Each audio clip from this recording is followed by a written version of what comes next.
آج جو ہم نشست کرنے جا رہے ہیں اور جو اس سے آگے نشستیں آئیں گی، یہ نشستیں ہم الصلاۃ پر اس حوالے سے کرنے جا رہے ہیں کہ وہ لوگ جن کا دعویٰ یہ ہے کہ قرآن میں اللہ نے نماز ہی کو الصلاۃ کہا ہے، اور اس کی دلیل یہ پیش کرتے ہیں کہ قرآن میں یہ کہا گیا ہے کہ نماز سے پہلے وضو کا حکم دیا گیا، یا پھر نماز سے پہلے غسل اور تیمم کا حکم دیا گیا۔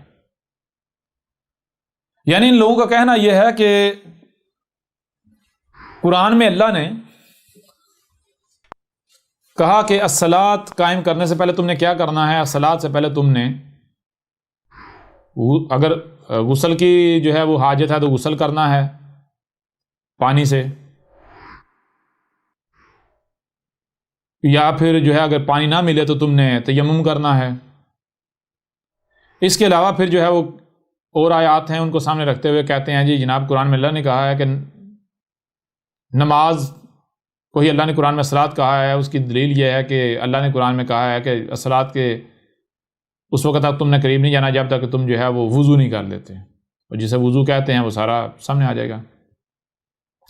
پھر اس کے علاوہ کہتے ہیں جی قرآن میں باقاعدہ 5 نمازوں کا ذکر ہے، تو جن آیات سے یہ اپنی طرف سے اوقات الصلاۃ جو ہے یہ اخذ کرتے ہیں، یا نماز کے اوقات اخذ کرتے ہیں، وہ آیات اور جن آیات سے یہ غسل، وضو یا تیمم وغیرہ ثابت کرتے ہیں، اور پھر اس کی بنیاد پر یا ان کی بنیاد پر نماز کو یہ صلاۃ قرار دیتے ہیں، ان تمام آیات کو آپ کے سامنے رکھیں گے، اور ان آیات کی بنیاد پر آج تک جو دجل و فریب دیا گیا، جو دھوکہ دیا گیا، اسے بھی چیک کر کے آپ کے سامنے رکھیں گے۔ لہٰذا بڑھتے ہیں ان میں سے سب سے پہلی آیت کی طرف۔ سب سے پہلی جو آیت ہے وہ ہے سورہ النساء، اس کی آیت نمبر ہے 43۔ یا ایھا الذین آمنوا لا تقربوا الصلاۃ وانتم سکارى حتى تعلموا ما تقولون ولا جنبا الا عابر السبیل حتى تغتسلوا وان کنتم مرضى او على سفر او جاء احد منکم من الغائط او لمستم النساء فلم تجدوا ماء فتیمموا صعیدا طیبا فامسحوا بوجوہکم وایدیکم ان اللہ کان عفوا غفورا۔ یہ آیت ہے، سب سے پہلے ہم اس آیت کے جو تراجم ہیں وہ آپ کے سامنے رکھیں گے، اس کے بعد پھر ہم جو ہے وہ آگے بات کریں گے۔ یہ سب سے پہلے ترجمہ ہے فتح محمد جالندری کا، لکھا ہے مومنو، جب تم نشے کی حالت میں ہو تو جب تک ان الفاظ کو جو منہ سے کہو سمجھنے نہ لگو نماز کے پاس نہ جاؤ، اور جنابت کی حالت میں بھی نماز کے پاس نہ جاؤ جب تک کہ غسل نہ کر لو۔ ہاں اگر بحالت سفر رستے چلے جا رہے ہو اور پانی نہ ملنے کے سبب غسل نہ کر سکو تو تیمم کر کے نماز پڑھ لو، اور اگر تم بیمار ہو، سفر میں ہو، یا تم میں سے کوئی بیت الخلاء سے ہو کر آیا ہو، یا تم عورتوں سے ہم بستر ہوئے ہو اور تمہیں پانی نہ ملے تو مٹی لو اور منہ اور ہاتھوں پر مسح کر کے تیمم کر لو، بے شک خدا معاف کرنے والا اور بخشنے والا ہے۔ اب یہ اگلا ترجمہ ہے احمد رضا خان بریلوی کا۔ اے ایمان والو، نشہ کی حالت میں نماز کے پاس نہ جاؤ جب تک کہ اتنا ہوش نہ ہو کہ جو کہو اسے سمجھو، اور نہ ناپاکی کی حالت میں بے نہائے مگر مسافری میں، اور اگر تم بیمار ہو یا سفر میں، یا تم میں سے کوئی قضائے حاجت سے آیا ہو، یا تم نے عورتوں کو چھوا اور پانی نہ پایا تو مٹی سے تیمم کر لو، پاک مٹی سے تیمم کرو تو اپنے منہ اور ہاتھوں کا مسح کرو، بے شک اللہ معاف کرنے والا اور بخشنے والا ہے۔ پھر اگلا ترجمہ ہے جناب ابو العلا مودودی کا، لکھتے ہیں اے لوگو جو ایمان لائے ہو، جب تم نشے کی حالت میں ہو تو نماز کے قریب نہ جاؤ۔ نماز اس وقت پڑھنی چاہیے جب تم جانو کہ کیا کہہ رہے ہو، اور اسی طرح جنابت کی حالت میں بھی نماز کے قریب نہ جاؤ جب تک کہ غسل نہ کر لو، الا یہ کہ راستہ سے گزرتے ہو، اور اگر کبھی ایسا ہو کہ تم بیمار ہو یا سفر میں ہو، یا تم میں سے کوئی شخص رفع حاجت کر کے آئے، یا تم نے عورتوں سے لمس کیا ہو اور پھر پانی نہ ملے تو پاک مٹی سے کام لو اور اس سے اپنے چہروں اور ہاتھوں پر مسح کر لو، بے شک اللہ نرمی سے کام لینے والا اور بخشنے والا ہے۔ اچھا، یہ سورہ نساء کی آیت نمبر 43 ہے، جس کا 3 شخصیات کا جو ترجمہ ہے وہ ہم نے آپ کے سامنے رکھا ہے، جس میں جو مترجمین ہیں ان کا کہنا کیا ہے؟ ان کا کہنا یہ ہے جناب، اللہ یہ کہہ رہا ہے کہ اے ایمان والو، جب تم نشے کی حالت میں ہو تو اس وقت تک تم نے نماز کے قریب نہیں جانا جب تک کہ تمہیں اتنی ہوش نہ آ جائے کہ جو تم بات کر رہے ہو تم اسے سمجھنے لگو۔ یعنی جب تمہیں اتنی ہوش آ جائے کہ جو بات تم کر رہے ہو، تمہیں علم ہو، تمہیں پتہ ہو کہ تم کیا کر رہے ہو، کیا بول رہے ہو، تو پھر تم نماز کے قریب جاؤ، پھر نماز پڑھو۔ پھر اس کے علاوہ کہتے ہیں کہ اگر تم جو ہے وہ تمہیں غسل کی ضرورت ہے تو پھر غسل کر لو، اگر تم جو ہے وہ بغیر غسل کے نماز کے قریب نہیں جانا، اور اگر تم جو ہے وہ حالت سفر میں ہو یا مریض ہو، کوئی بیماری تمہیں لگی ہوئی ہے، بیمار ہو تم، یا پھر تم رفع حاجت یعنی پخانہ پیشاب وغیرہ کر کے آئے ہو اور پانی نہ ملے، تو پھر کیا کر لو؟ پھر پاک مٹی لو اور اسے اپنے ہاتھوں اور چہروں پر مل لو۔ اچھا، اس سے اللہ تمہیں معاف کر دے گا، اللہ تمہیں بخش دے گا۔ یہ جو آیت ہے، اس کے جو تراجم ہیں، اس کے تراجم کی بنیاد پر ایک تو غسل اخذ کیا گیا، دوسرا یہ جو تیمم ہے یہ نکالا گیا، تیسرا جو ہے وہ جو سفر اور یہ جو کچھ کرتے ہیں یہ سارا کچھ اخذ کیا گیا۔ یہاں سوال یہ پیدا ہوتا ہے کہ کیا آیت میں یہی کہا گیا؟ سب سے پہلی بات، سب سے پہلا نقطہ، قرآن کیا ہے؟ قرآن متشابہن ہے۔ قرآن کیا ہے؟ قرآن متشابہن ہے۔ مطلب کیا ہے؟ جو سامنے نظر آ رہا ہے یہ حقیقت نہیں، حقیقت کیا؟ اس کا علم اللہ نے 100% چھپا دیا۔ تو علم کس کے پاس ہے؟ علم اللہ کے پاس ہے، اللہ کے علاوہ کسی کے پاس علم نہیں ہے۔ اب اگر جو ظاہر نظر آ رہا ہے اسے ہی کوئی حق سمجھ لیتا ہے تو وہ گمراہ ہو جائے گا۔ اس وقت تک آپ اسے نہیں مان سکتے، اسے نہیں سمجھ سکتے جب تک کہ جو باطن ہے، جو چھپا ہوا ہے، جو غیب ہے، وہ سامنے نہیں آ جاتا۔ ٹھیک ہے جی؟ تو یہ جن لوگوں نے تراجم کیے، کیا میں آپ سے سوال کروں تو کیا انہوں نے جو غیب ہے، جو چھپا ہوا ہے، جو دوسرا پہلے جو باطن ہے، اسے سامنے رکھ کے تراجم کیے؟ پہلی بات۔ جواب کیا ہے؟ نہیں جناب، اس کا تو پتہ ہی نہیں، باطن کا تو کسی کو علم نہیں۔ یہ تو واحد احمد عیسیٰ ہے جس نے آ کر واضح کیا کہ ہر چیز اس کا جوڑا ہے، صرف ظاہر نہیں ہے، ظاہر کی بجائے باطن بھی ہوتا ہے۔ اس وقت تک بات نہیں مانی جب تک کہ باطن نہیں، بغیر غیب بات نہیں ماننی، بغیر غیب کچھ نہیں کرنا، غیب کے ساتھ کرنا جو بھی کرنا ہے۔ یہ تو احمد عیسیٰ نے واضح کیا۔ پہلی بات تو یہ ہے کہ یہ اس بنیاد پر ان کا جو ترجمہ ہے اس کے پر خچے اڑ جاتے ہیں، ان کا ترجمہ شیطان کا کلام ثابت ہو جاتا ہے۔ آگے بڑھیں۔ دوسری بات، جب یہ قرآن متشابہن ہے، جو ظاہر ہے یہ حقیقت نہیں، حقیقت کیا؟ اس کے علم اللہ نے 100% چھپا دیا، اللہ کے علاوہ کسی کے پاس علم نہیں ہے۔ تو پھر میں آپ سے سوال کرتا ہوں، انہوں نے جو تراجم کیے یا تفاسیر کی، کیا انہوں نے وہ اللہ سے علم حاصل کر کے تراجم و تفاسیر کیے؟ اگر تو یہ کہتے ہیں ہاں جی ہم نے اللہ سے علم حاصل کر کے جو ہے وہ تراجم و تفاسیر کی ہیں، تو پھر ہم سوال کریں گے اللہ تو یہ کہہ رہا ہے کہ اس وقت تک کوئی آیت بیان ہی نہیں ہو سکتی جب تک وہ ایونٹ وہ حادثہ ہو ہی نہیں سکتا۔ تو تم جن آیات کو بیان کرنے کے دعوے دار ہو، پہلے یہ تو ثابت کرنا یہ ایونٹ ہو گئے، ہو رہے ہیں، اس وقت ایونٹ ہو رہے ہیں۔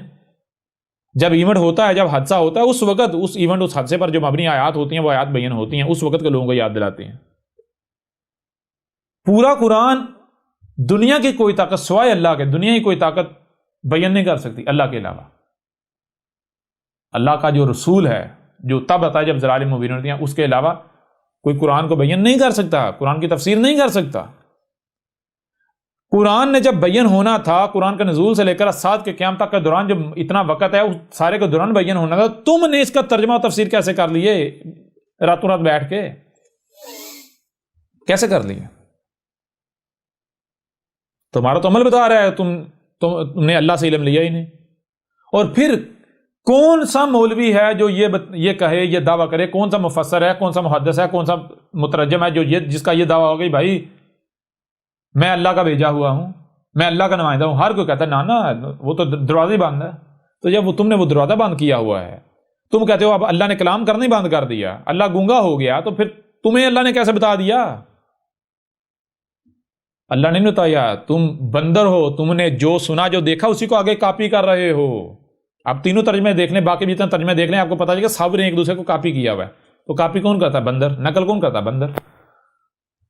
نے کبھی غور کیا تھا؟ نہیں کیا تھا۔ اس بنیاد پر بھی ان کے تراجم و تفاسیر جو ہے ان کا لبادہ چاک ہو جاتا ہے۔ پھر اس کے علاوہ اللہ کا اتارا ہوا کیا ہے؟ یہ جو تراجم، اگر کوئی کہتا ہے یہ تراجم قرآن ہے، تو اللہ نے کیا کہا تھا؟ اللہ نے کہا اللہ نزل احسن الحدیث کتابا متشابہا مثانی۔ تو اللہ نے بتایا اللہ نے کیا تھا؟ اللہ نے جو اتارا تھا جان لو احسن الحدیث ہی ہے، وہ جب اتارا تھا تب سے لے کر جب تک احساس نہیں ہے تب تک کے دوران کی تاریخ ہے، ذکر ہے، احسن تاریخ ہے، نمبر 1۔ نمبر 2 کتاباً ایک ہی کتاب، نمبر 3 متشابہ، نمبر 4 مثانی، آپس میں ربط ہے، جیسے ایک کے بعد 2، 2 کے بعد 3، 3 کے بعد 4، 4 کے بعد 5، 5 کے بعد 6۔ تو جتنے بھی تراجم تفاسیر ہیں ان کو احسن الحدیث ثابت کرو، ان کو کتاباً ثابت کرو، ان کو متشابہاً ثابت کرو، ان کو مثانی ثابت کرو، تو کوئی ایک بھی ترجمہ، کوئی ایک بھی تفسیر نہ ہی احسن الحدیث ثابت ہوتا ہے، نہ ہی کتاباً ثابت ہوتا ہے، نہ ہی متشابہاً ثابت ہوتا ہے، نہ ہی مثانی ثابت ہوتا ہے۔ اللہ کہہ رہا ہے میں نے جو اتارا تھا کیا تھا؟ احسن الحدیث کتاباً متشابہاً مثانی۔ تو یہ جو ہے نہ کتاباً نہ احسن الحدیث ثابت ہو رہا ہے، احسن الحدیث تو چھوڑے اعلی حدیث ثابت نہیں ہو رہا، اعلی حدیث تو چھوڑے حدیث ثابت نہیں ہو رہا، جو الحدیث ثابت نہیں ہو رہا، احسن حدیث ثابت نہیں ہو رہا، جو کتاباً ثابت نہیں ہو رہا، جو متشابہاً ثابت نہیں ہو رہا، جو مثانی ثابت نہیں ہو رہا، وہ اللہ کا اتارا ہوا کیسے ہو سکتا ہے؟ اب اگر کوئی اس کے پیچھے چلے گا، اس سے ہدایت کے نام پر جو کچھ کرے گا تو وہ ہدایت پائے گا یا گمراہ ہوگا؟ اس کی رہنمائی اللہ کر رہا ہوگا یا وہ شیاطین کے پیچھے چل رہا ہوگا، مجرمین کے پیچھے چل رہا ہوگا، اپنے آباء و اجداد کے پیچھے چل رہا ہوگا؟ حقیقت آپ کے سامنے، یوں اس لحاظ سے بھی ان کے تراجم و تفاسیر کے پرخچے اڑا دیے۔ پھر اس کے علاوہ مزید آگے بڑھیں، بھائی قرآن میں کیا ہے؟ کیا قرآن میں آیات ہیں یا بینات ہیں؟ دنیا کے ہر ملاٹے سے پوچھ لیں، ہر کوئی کہتا ہے قرآن میں آیات ہیں۔ آیات، آیت کی جمع آیت کسے کہتے ہیں؟ آیت کہتا ہے پوری شے کا چھپے ہوئے ہونا، پوری بات کا چھپے ہوئے ہونا، اس کا چھوٹا سا حصہ، چھوٹا سا پہلو سامنے ہونا، وہ جو چھوٹا سا حصہ، چھوٹا سا پہلو سامنے ہوتا ہے اسے کہتے ہیں آیت۔ تو جو سامنے ہوتا ہے وہ مکمل نہیں ہوتی، وہ مکمل بات نہیں ہوتی، مکمل شے نہیں ہوتی، وہ شے کا چھوٹا سا تھوڑا سا حصہ ہوتا ہے۔ اب جو تھوڑا سا سامنے ہوتا ہے اگر کوئی اسے ہی اصل اور مکمل سمجھ لے گا تو وہ ہدایت پائے گا یا گمراہ ہوگا؟ آپ خود بتا دیں۔ تو جب قرآن میں آیات ہیں تو آیات کو بیان کیا جاتا ہے، نہ کہ آیات کے تراجم کیے جاتے ہیں۔ آیت کا ترجمہ ہو ہی نہیں سکتا، جنہوں نے تراجمہ کس بنیاد پر کر لیے؟ پھر اس کے علاوہ جب آیات کو بیان کیا جاتا ہے تو کوئی جتنے بھی تراجم و تفاسیر ہیں ثابت کریں کوئی ایک بھی آیت بیان کی گئی، یہ تو تراجم ہیں، تراجم ہیں، آیت تو کوئی بھی بیان نہیں کی گئی، یہ تو جو اوپر لکھا ہوا ہے وہی انہوں نے نیچے ترجمہ کر دیا۔ تو جو آیت کو زبان سے تو آیت کہے، عمل سے آیت نہ مانے، جو زبان سے تو آیت کہے، عمل سے اسے بیان تسلیم کرے، تو کیا وہ ہدایت پا سکتا ہے؟ سوال ہی پیدا نہیں ہوتا۔ یوں اس پہلو سے بھی ان کا دجل، ان کا فریب چاک کر کے رکھ دیا۔ جتنے بھی تراجم ہیں، احمد عیسیٰ چیلنج کرتا ہے ہر اس ملاٹے کو، ہر اس شخص کو چیلنج کرتا ہے جو بھی یہ کہتا ہے کہ قرآن کے تراجم ٹھیک ہیں، تفاسیر ٹھیک ہیں، وہ تراجم تفاسیر سارے تو چھوڑے، کوئی ایک بھی ترجمہ وہ حق ثابت کر دے تو احمد عیسیٰ جو انعام کہے گا انعام دینے کو تیار ہے۔ احمد عیسیٰ اس کو 100 ارب ڈالر دینے کو تیار ہے۔ احمد عیسیٰ اس کے ساتھ جو سزا کہے گا وہ سزا بھگتنے کو بھی تیار ہے۔ آج میدان میں ہم نے آج سے 14 صدیاں قبل کیا کہا تھا؟ ہم نے کہا تھا، چیلنج کیا تھا کہ یا تو تم جو ہم نے اتارا ہے، جو ہم اتارتے ہیں خود کو اس کے آگے سرنڈر کر دو، اس کو اپنے آپ کو اس کے آگے جھکا دو۔ اگر اپنے آپ کو جھکاتے نہیں تو پھر جاؤ اس کی مسل لے آؤ، اس کی مسل لے کر آؤ۔ تو تم لوگوں نے خود کو قرآن کے آگے جھکایا یا پھر مسل لے کر آئے؟ تم لوگ مسل لے کر آئے۔ اگر تم لوگوں نے قرآن کو جھکایا ہوتا تو تم یہ حرکتیں نہ کرتے۔ کیوں؟ قرآن کو اللہ کے علاوہ بیان کر ہی نہیں سکتا، تم خود کو اللہ کے آگے جھکاتے، غور و فکر کرتے۔ تم لوگوں نے کیا کیا؟ تم لوگوں نے قرآن کی مسل گڑی۔ یہ جو تمہارے تراجم ہیں، تفاسیر ہیں، بخاریاں ہیں، یہ قرآن کی مسلیں ہیں۔ دنیا کی کوئی طاقت انہیں القرآن حاضر قرآن ثابت کر دے، جو انعام کہیں گے احمد عیسیٰ دینے کو تیار ہے۔ اور جو بھی ان تراجم و تفاسیر کو حق مانتے ہیں جان لے وہ اپنے ملاٹوں کے پیچھے چل رہے ہیں، شیاطین کے پیچھے چل رہے ہیں۔ یہ تراجم و تفسیر اللہ کا کلام نہیں ہے، یہ جہالت ہے، گمراہیاں ہیں، یہ شیاطین کا کلام ہے۔ یہ جتنے بھی تراجم و تفسیر ہیں ان کو ملاٹوں کی جیب میں ٹھونسنا چاہیے، ان کو پکڑ کے آگ لگانی چاہیے، جتنے بھی ان کے تراجم و تفاسیر ہیں۔ یہ رب کا کلام، اللہ کا کلام نہیں ہے، یہ ان مشرکین کا کلام ہے۔ انہوں نے اللہ کا ہمارا جو چیلنج تھا، ہمارا چیلنج قبول کرتے ہوئے انہوں نے مسلیں لائیں، مسل گڑی، ٹھیک ہے نا؟ یہ ہیں حقائق، یہ ہیں حقائق۔ قرآن کے آگے جھکانا کیا ہے؟ جو اللہ نے اتارا تھا اس کے آگے جھکانا کیا ہوتا ہے؟ اس کے آگے جھکانا یہ ہوتا ہے کہ اپنی میں مار یا اپنے آپ کو، اپنا وجود کلزم کر دیا جائے، میں ختم کر کے اپنے آپ کو جھکا دیا۔ ہاں جی بتاؤ کیا کہا جا رہا ہے، کیا کہہ رہے ہو؟ اپنی مرضی نہ کی جائے، اگر سامنے سے جو بات آ رہی ہے اگر وہ بات ایسی ہو جو آپ کو آپ کے لیے قابل تسلیم نہیں ہے تو پھر بھی آگے سے ضد نہیں کرنی بلکہ تحقیق کرنی ہے، غور و فکر کرنا ہے، اس کو نہیں بدلنا، اپنے آپ کو بدلنا ہے۔ قرآن آیا ان کو بدلنے کے لیے، لیکن انہوں نے کیا کیا؟ انہوں نے قرآن کو بدل دیا، ان لوگوں نے قرآن کو بدل دیا۔ ان لوگوں کا معاملہ کیا ہے؟ ان لوگوں کا معاملہ یہ ہے، ذرا غور کیجئے گا۔ میں آپ سے سوال کرتا ہوں، کیا یہ ملاٹے یہ قرآن سے ہدایت لینے جاتے ہیں یا پھر پہلے سے ان کے نظریات ہوتے ہیں، عقائد ہوتے ہیں جو نسل در نسل چلے آ رہے ہیں، ان عقائد و نظریات کو یہ سچا ثابت کرنے کے لیے قرآن کے اوپر تھوپتے ہیں؟ یہ اپنے آپ کو بدلتے ہیں یا قرآن کو بدلتے ہیں؟ آسان ہے سمجھنا، کوئی مشکل نہیں ہے۔ الصلاۃ کا حکم دیا گیا، قرآن میں الصلاۃ کا کہا گیا، تو کیا کرنا چاہیے تھا؟ خود کو قرآن کے آگے سرنڈر کرنا چاہیے تھا، ہمیں بتا الصلاۃ کیا ہے، ٹھیک ہے جی۔ لیکن انہوں نے کیا کیا؟ پہلے سے نماز چلی آ رہی ہے ان کے ہاں، آباء و اجداد سے جو چلا آ رہا ہے، انہوں نے اس کو سامنے رکھ کے اس کو نہیں بدلا، اپنے آپ کو نہیں بدلا، اپنے آپ کو نہیں بدلنا، جو اپنے عقائد ہیں، اپنے نظریات ہیں، ان کو نہیں بدلنا، اپنے آپ کو نہیں بدلنا، بلکہ اگر قرآن کی طرف جایا جاتا ہے تو قرآن کو بدلنے کے لیے جاتے ہیں۔ میں آپ سے سوال کرتا ہوں کہ اگر آپ قرآن کی طرف جاتے ہیں کیوں جائیں گے؟ دعویٰ کیا ہوگا؟ دعویٰ کرتے ہیں کہ ہم اپنے آپ کو بدلنے کی ہدایت کے لیے جا رہے ہیں۔ ہدایت کی ضرورت کسے ہوتی ہے؟ ہدایت کے لیے آپ کو پہلے اپنے آپ کو غلط تسلیم کرنا ہوگا، اپنے آپ کو باطل تسلیم کرنا ہوگا، آپ کو تسلیم کرنا ہوگا کہ اس سے پہلے میرے پاس، یعنی کہ مثال کو اگر آپ قرآن کی طرف جاتے ہیں تو قرآن میں کیا ہے؟ قرآن میں صلاۃ کا ذکر ہے، سب کچھ ہے یا نہیں ہے؟ تو چلو جو بھی اس قرآن کے اندر ہے آپ مانتے ہیں، جو قرآن کے اندر ہے اس کو جاننے کے لیے، اس کے حوالے سے قرآن سے رہنمائی لینے کے لیے جب آپ قرآن کی طرف جاتے ہیں تو اپنے دماغ کو خالی کر کے جانا چاہیے، ٹھیک ہے نا؟ خالی کر کے جانا چاہیے۔ اور اگر آپ خالی کر کے نہیں جاتے تو آپ کیا کرنے جا رہے ہیں؟ آپ لامحالہ طور پہ تو قرآن کو بدلیں گے، آپ قرآن سے ہدایت لینے تھوڑی جا رہے ہیں، آپ تو قرآن کو بدلنے جا رہے ہیں۔ اوکے، یہی نہیں کیا جاتا۔ پہلے سے عقائد و نظریات، یعنی یہ تو بھائی ہم تو پیدائشی ہیں ہی جنتی، ہم تو ہیں ہی جنتی۔ ہر فرقہ جو ہے، میں آپ سے سوال کرتا ہوں کہ ہر فرقہ جو عمل کر رہا ہے وہ اپنے عمل کو قرآن سے ثابت کرتا ہے، وہ کہتا ہے یہ عمل قرآن میں ہے، قرآن میں اللہ نے ایسا کہا ہے۔ او بھائی یہ کیسا قرآن ہے جو کہہ رہا ہے، بریلوی جو کہہ رہا ہے وہ بھی ٹھیک ہے، اہل حدیث جو کر رہا ہے وہ بھی ٹھیک ہے، جو دیوبندی کر رہا ہے وہ بھی ٹھیک ہے، جو حیاتی کر رہا ہے وہ بھی ٹھیک ہے، جو مماتی کر رہا ہے وہ بھی ٹھیک ہے، جو صوفی کر رہا ہے وہ بھی ٹھیک ہے، حالانکہ سب مختلف کر رہے ہیں، سب آپس میں اختلاف کر رہے ہیں۔ کیا قرآن ایسا کہہ سکتا ہے؟ یہ قرآن ہوا، یہ مذاق ہوا؟ ہوتا کیا ہے؟ ہر فرقہ جو ان کے پاس ہوتا ہے یہ پہلے سے طے کیے ہوئے ہیں، ہم تو ہیں ہی ہدایت یافتہ۔ جب تم لوگ یہ طے کیے ہوئے ہم ہیں ہدایت یافتہ، تو پھر جب اپنے آپ کو ہدایت یافتہ ڈکلیئر کر کے قرآن کی طرف جاؤ گے تو کیا قرآن سے تمہیں کچھ ملے گا یا پھر قرآن کو کچھ تم دے کے آؤ گے؟ اور بھائی لیتا وہ ہے جو فقیر ہو، جو سائل ہو، غنی نہیں لیتا۔ جو کہتا ہے میں غنی ہوں وہ دیتا ہے۔ جب آپ قرآن کی طرف جاتے ہو کبھی آپ نے غور کیا آپ کا اعلان کیا ہوتا ہے، آپ کا دعویٰ کیا ہوتا ہے؟ کہ آپ یہ کہتے ہو کہ میں سائل ہوں، میں فقیر ہوں، مجھے چاہیے، یا پھر آپ کہہ رہے ہوتے ہو کہ میں غنی ہوں، میں خود کفیل ہوں، میں فقیر نہیں ہوں، میں ہوں ہی ہدایت یافتہ؟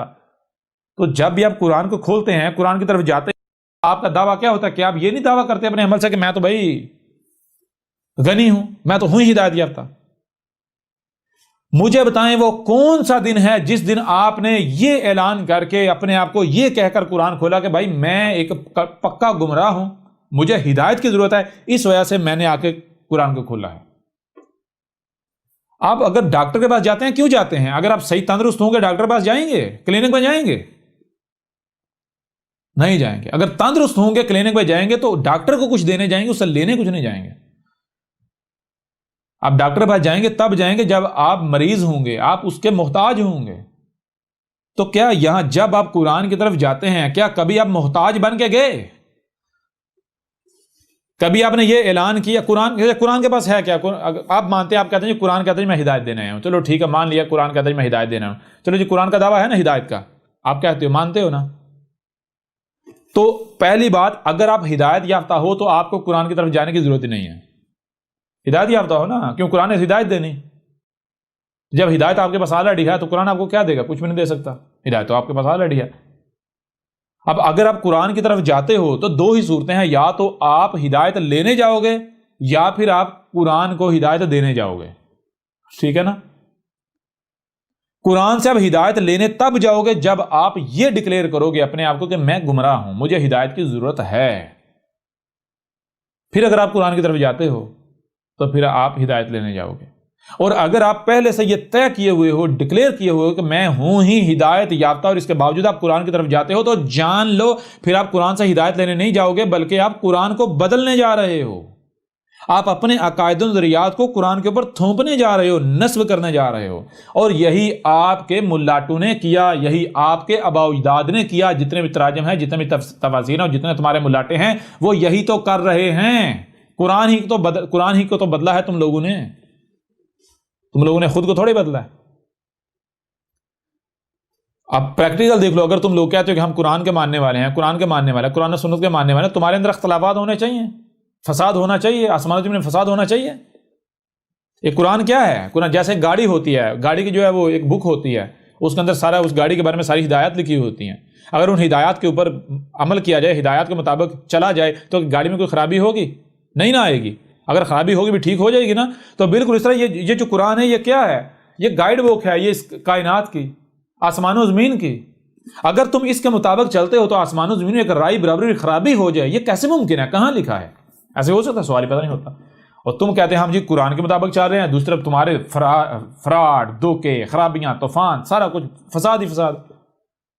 تو پھر قرآن جھوٹا ثابت ہو جاتا ہے. قرآن جو ہے یہ کائنات کی بک ثابت نہیں ہوتی، کتاب ثابت نہیں ہوتی کائنات کی. جی تم لوگ خود کو نہیں بدلتے، تم لوگ قرآن کو بدلتے ہو. تم لوگ خود کو بدلنے کے لیے قرآن کی طرف نہیں جاتے بلکہ تم لوگ قرآن کو بدلنے کے لیے قرآن کی طرف جاتے ہو. اور یہ احمد عیسیٰ نے ثابت کر دیا. دنیا کی کوئی طاقت اسے غلط ثابت کر کے دکھائے. ٹھیک ہے نا؟ یہ سارا کچھ، یہ نمازیں، یہ وضو، یہ سارا کچھ، یہ حج، یہ سارا کچھ محمد سے پہلے ہو رہا تھا. جانوروں کا قتل عام قربانی کے نام پر محمد سے پہلے سے ہو رہا تھا. ٹھیک ہے؟ اور جب رسول تھا بتا، جب ضلال مبین ہوتی ہیں، 100% گمراہیاں ہوتی ہیں، نور کی رائی کی ایک کرن بھی نہیں ہوتی، ہدایت کی ایک رائی بھی نہیں ہوتی. رسول آ کر جو اس سے پہلے ہو رہا ہوتا ہے اس کی تصدیق نہیں کرتا بلکہ اس کے اوپر لکیر پھیر دیتا ہے، کہتا ہے یہ سب کا سب گمراہیاں ہیں. جب یہ سارا کچھ نمازیں، یہ سب کچھ محمد سے پہلے ہو رہا تھا، اور محمد آ کر کہے یہ نماز، یہ صلاۃ ہے، تو محمد رسول ہی ثابت نہیں ہوتا. تم تو اپنے اعمال سے محمد کو کذاب ڈکلیئر کرتے ہو. یہ تو تمہارا معاملہ ہے. پہلا اس حوالے سے آپ کے اوپر واضح ہو گیا کہ ان لوگوں نے قرآن کو بدلا، ان لوگوں نے قرآن کو بدلا. اس کے باوجود آئیں ایک دوسری طرف. مثال کے طور پر انہوں نے کہا یہ تراجم میں، یعنی کہ قرآن میں یہ لکھا ہوا ہے، قرآن میں غسل ہے، قرآن میں وضو ہے، قرآن میں تیمم ہے، یہ جو کچھ کر رہے ہیں جی، اس کی وجہ سے قرآن میں نماز ثابت ہو جاتی ہے. ٹھیک ہے، مان لیتے ہیں اگلے لمحے کے لیے، مان لیتے. لیکن کس بنیاد پر مان لیں؟ کیا تم اللہ ہو، ہمارے خالق و مالک ہو؟ نہیں نا. تو پھر تمہاری بات کیوں مان لیں؟ بات تو خالق و مالک کی مانی جائے گی. پھر اس کے علاوہ کیا تم خالق و مالک کے نمائندے ہو؟ کیوں؟ جو خالق و مالک کا نمائندہ ہو، بات تو اس کی مانی جائے گی، کیونکہ وہ تو خالق کی بات کرے گا. تم کہتے ہم وہ بھی نہیں ہیں، تو پھر بھی تمہاری بات ہم کیوں مان لیں؟ پھر بھی اگر تمہاری بات ہم مانیں تو پھر تو تمہیں ہم خالق و مالک کے مقابلے پر شریک تسلیم کر رہے ہیں، اس کے مقابلے پر کھڑا کر رہے ہیں. ہاں، تیسری صورت کیا ہے تمہاری بات مانی جانے کی؟ وہ کیا ہے؟ جو تم بات کرتے اس بات کو حق ثابت کرو، اس بات کو خالق و مالک کی بات ثابت کرو. اگر تم ثابت نہیں کرتے تمہاری بات کو نہیں مانا جائے گا. اس کے باوجود اگر کوئی تمہاری بات کو مانتا ہے تو جان لیں اس شخص نے، ایسے بندے کو جس کے پیچھے وہ چل ہے، اس نے اللہ کے رب کے مقابلے اپنا رب بنا لیا، اللہ بنا لیا. ٹھیک ہے نا؟ اس سے بڑا کوئی مشرک ہو سکتا ہے؟ سوال ہی پیدا نہیں ہوتا، سوال ہی پیدا نہیں ہوتا. اب آئیں ایک اور پہلو کی طرف.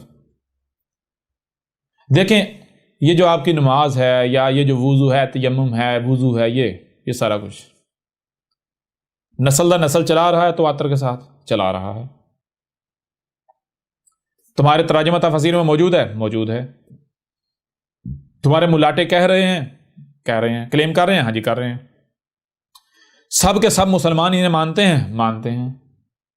اسے ہی حق کہتے ہیں اس کے باوجود احمد عیسیٰ چیلنج کرتا ہے دنیا کی کوئی طاقت اس چیز کو ان کو قرآن سے ثابت کر دے، احمد عیسیٰ اپنی گردن کٹوا دے یا جو انعام کہیں گے وہ دینے کو تیار ہے۔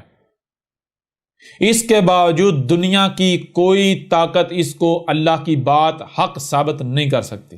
یہ احمد عیسیٰ کا چیلنج ہے، ٹھیک ہے؟ پوری دنیا ایک طرف، احمد عیسیٰ اکیلا ایک طرف، پوری دنیا ایک طرف، تمہارا رب ایک طرف کھڑا ہے۔ اب آؤ اپنی بات کو حق ثابت کر کے دکھاؤ، آؤ دنیا کی کوئی طاقت احمد عیسیٰ کو غلط ثابت کر کے دکھائے، نہیں کر سکتے۔ وہ حق ہی کہاں جو عاجز آ جائے، وہ حق ہی کہاں جو باطل ثابت ہو جائے، کر کے دکھاؤ، آ جاؤ میدان میں، نہیں کر سکتے۔ اس طرح بائیں اگلی آیت کی طرف، یہ آیت ہے سورہ المائدہ کی 6، سورہ المائدہ کی 6 نمبر آیت ہے۔ یہ وہ آیت ہے جس آیت کی بنیاد پر کہا جاتا ہے کہ نماز کو دنیا کی کوئی طاقت غلط ثابت نہیں کر سکتی، نماز کے اصلاحات ہونے کا انکار نہیں کر سکتی۔ وجہ کیا ہے؟ وجہ یہ ہے، جناب کہتے ہیں کہ اس آیت میں وضو کا حکم دیا گیا ہے، اور وضو جو ہے وہ نماز سے پہلے ہی کیا جاتا ہے، ٹھیک ہے جی؟ تو اب دیکھیں یہ جو سورہ المائدہ کی آیت نمبر 6 ہے، اس سے ان کی نماز کا دجل کیسے چاک کیا جاتا ہے۔ یا ایھا الذین آمنوا اذا قمتم الی الصلاۃ فاغسلوا وجوہکم وایدیکم الی المرافق وامسحوا برؤوسکم وارجلکم الی الکعبین وان کنتم جنبا فطہروا وان کنتم مرضی او علی سفر او جاء احد منکم من الغائط او لمستم النساء فلم تجدوا ماء فتیمموا صعیدا طیبا فامسحوا بوجوہکم وَأَيْدِيكُمْ مِنْهُ مَا يُرِيدُ اللَّهُ لِيَجْعَلَ عَلَيْكُمْ مِنْ حَرَجٍ وَلَكِنْ يُرِيدُ لِيُطْهِرَكُمْ وَلِيُتِمَّ نِعْمَتَهُ عَلَيْكُمْ لَعَلَّكُمْ تَشْكُرُونَ۔ اچھا، اس آیت کا ترجمہ کیا کہتا ہے یہ بھی آپ کے سامنے رکھ دیتے ہیں۔ پہلے ترجمہ ہے فتح محمد جلندری کا، مومنو جب تم نماز پڑھنے کا قصد کیا کرو تو تم منہ اور کوہنیوں تک ہاتھ دھو لیا کرو اور سر کا مسح کر لیا کرو، ٹہنوں تک پاؤں دھو لیا کرو۔ اگر نہانے کی حاجت ہو تو نہا کر پاک ہو جایا کرو، اور اگر بیمار ہو یا سفر میں ہو یا کوئی تم میں سے بیت الخلاء سے ہو کر آیا ہو یا تم عورتوں سے ہم بستر ہوئے ہو اور تمہیں پانی نہ مل سکے تو پاک مٹی لو اور اس سے منہ اور ہاتھوں کا مسح کر لو، یعنی تیمم کر لو۔ خدا تم پر کسی طرح کی تنگی نہیں کرنا چاہتا، بلکہ یہ چاہتا ہے کہ تمہیں پاک کرے اور اپنی نعمتیں تم پر پوری کرے تاکہ تم شکر کرو۔ اچھا، آگے ترجمہ ہے فتح احمد عطا خان بریلوی کا۔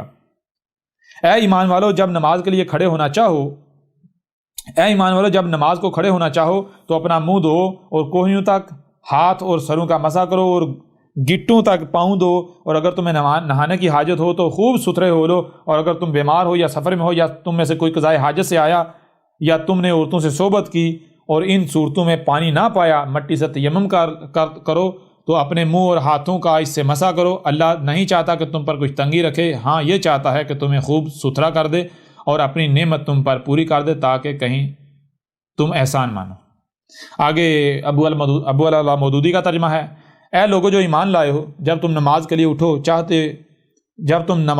تو چاہیے کہ اپنے منہ اور ہاتھ کوہنیوں تک دھو لو، سروں پر ہاتھ پھیر لو اور پاؤں ٹہنوں تک دھو لیا کرو۔ اگر جنابت کی حالت میں ہو تو نہا کر پاک ہو جاؤ، اگر بیمار ہو یا سفر کی حالت میں ہو یا تم میں سے کوئی شخص رفع حاجت کر کے آئے یا تم نے عورتوں کو ہاتھ لگایا ہو یا پانی نہ ملے تو پاک مٹی سے کام لو، بس اس پر ہاتھ مار کر اپنے منہ اور ہاتھوں پر پھیر لیا کرو، اور اللہ تم پر زندگی کو تنگ نہیں کرنا چاہتا مگر وہ چاہتا ہے کہ تمہیں پاک کرے اور اپنی نعمت تم پر تمام کر دے، شاید کہ تم شکر گزار بنو۔ اچھا، تراجم کے نام پر شیاطین کا کلام آپ کے سامنے ہے، جس سے نماز سے پہلے وضو کو ثابت کیا جانے کا دعویٰ ہے، پھر اسی کی بنیاد پر نماز کو ہی الصلاۃ قرار دیا جاتا ہے جی، اور پھر یہ دعویٰ کیا جاتا ہے کہ ان آیات کی موجودگی میں نماز کو دنیا کی کوئی طاقت جو ہے وہ نماز کا الصلاۃ ہونے کا رد نہیں کر سکتی، دنیا کی کوئی طاقت۔ یعنی اگر ان کا وضو جو ہے، ان کا تیمم جو ہے، یہ جو کچھ انہوں نے گڑھا ہے تراجم و تفاسیر کے نام پر جو نسل نسل چلا آ رہا ہے، اگر آیات میں ایسا کچھ ثابت ہی نہیں ہوتا تو ان کے اپنے بقول، ان کے اپنے دعوے کے مطابق ان کی نماز کے پر خچے اڑ جاتے ہیں، نماز کی بنیاد فضول اور جہالت ثابت ہو جاتی ہے۔ اور یہ آپ کے اوپر واضح ہو چکا. پیچھے جو اصول اور قوانین آپ کے اوپر واضح کیے, پیچھے جو حق آپ کے اوپر واضح کیا, اس کی بنیاد پر ان کو تو یہ پتہ ہی نہیں ہے قرآن کیا ہے, تو یہ کیسے قرآن میں یہ سب کچھ ہے؟ قرآن تو یہ سب ہے ہی نہیں. اور احمد عیسیٰ نے چیلنج کیا, یوں اس بنیاد پر ان کی نماز کو تو پرخچے اڑ جاتے ہیں, ان کی نماز تو بے بنیاد اور باطل ثابت ہو جاتی ہے. ایسی بھی اور آیات ہیں, ان پر بھی بات کریں گے, لیکن پہلے اب ان دو آیات کے اوپر ہم بات کرتے ہیں. ٹھیک ہے, آ جائیں پہلی آیت کی طرف. یا ایھا الذین آمنوا لا تقربوا الصلاۃ وانتم سکارى حتى تعلموا ما تقولون. یہاں بات کیا کی جا رہی ہے؟ یا ایھا الذین آمنوا, سب سے پہلی بات, اے وہ لوگو, اے وہ جو ہماری بات کو یعنی اللہ کی بات کو مان رہے ہو, جو بات کو مان رہے ہیں وہ کیا کریں؟ لا تقربوا, وہ قریب بھی نہیں جا رہے. الصلاۃ, جو الصلاۃ تھی, کیونکہ ان کو پتہ ہے جسے ہم صلاۃ سمجھیں یہ صلاۃ نہیں ہے, جسے لوگ صلاۃ کہہ رہے ہیں یہ صلاۃ نہیں ہے. صلاۃ تو ہم نے اس کو تھا کیا ہوا ہے, وہ بھی دور ہے. ٹھیک ہے نا, اس کو ہم نے سمجھنا ہے. کیوں کہا, یعنی کیوں قریب نہیں جاتا, یا کیوں کہا قریب نہیں جانا؟ وَأَنْتُمْ سُكَارَى, اور تم اس حالت میں ہو کہ تمہیں یہ علم ہی نہیں کہ جو تم عمل کرنے جا رہے ہو, جو تم عمل کر رہے ہو وہ ہے کیا.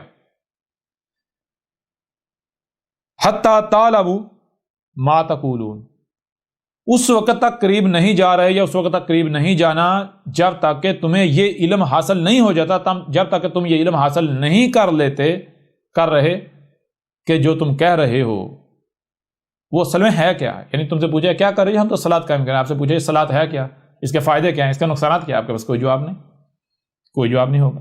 لہٰذا اس وقت تک صلاۃ کے قریب نہیں جانا جب تک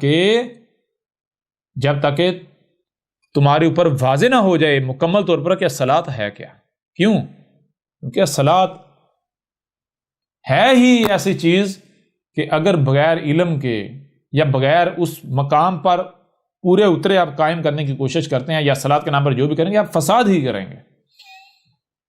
ٹھیک ہے نا.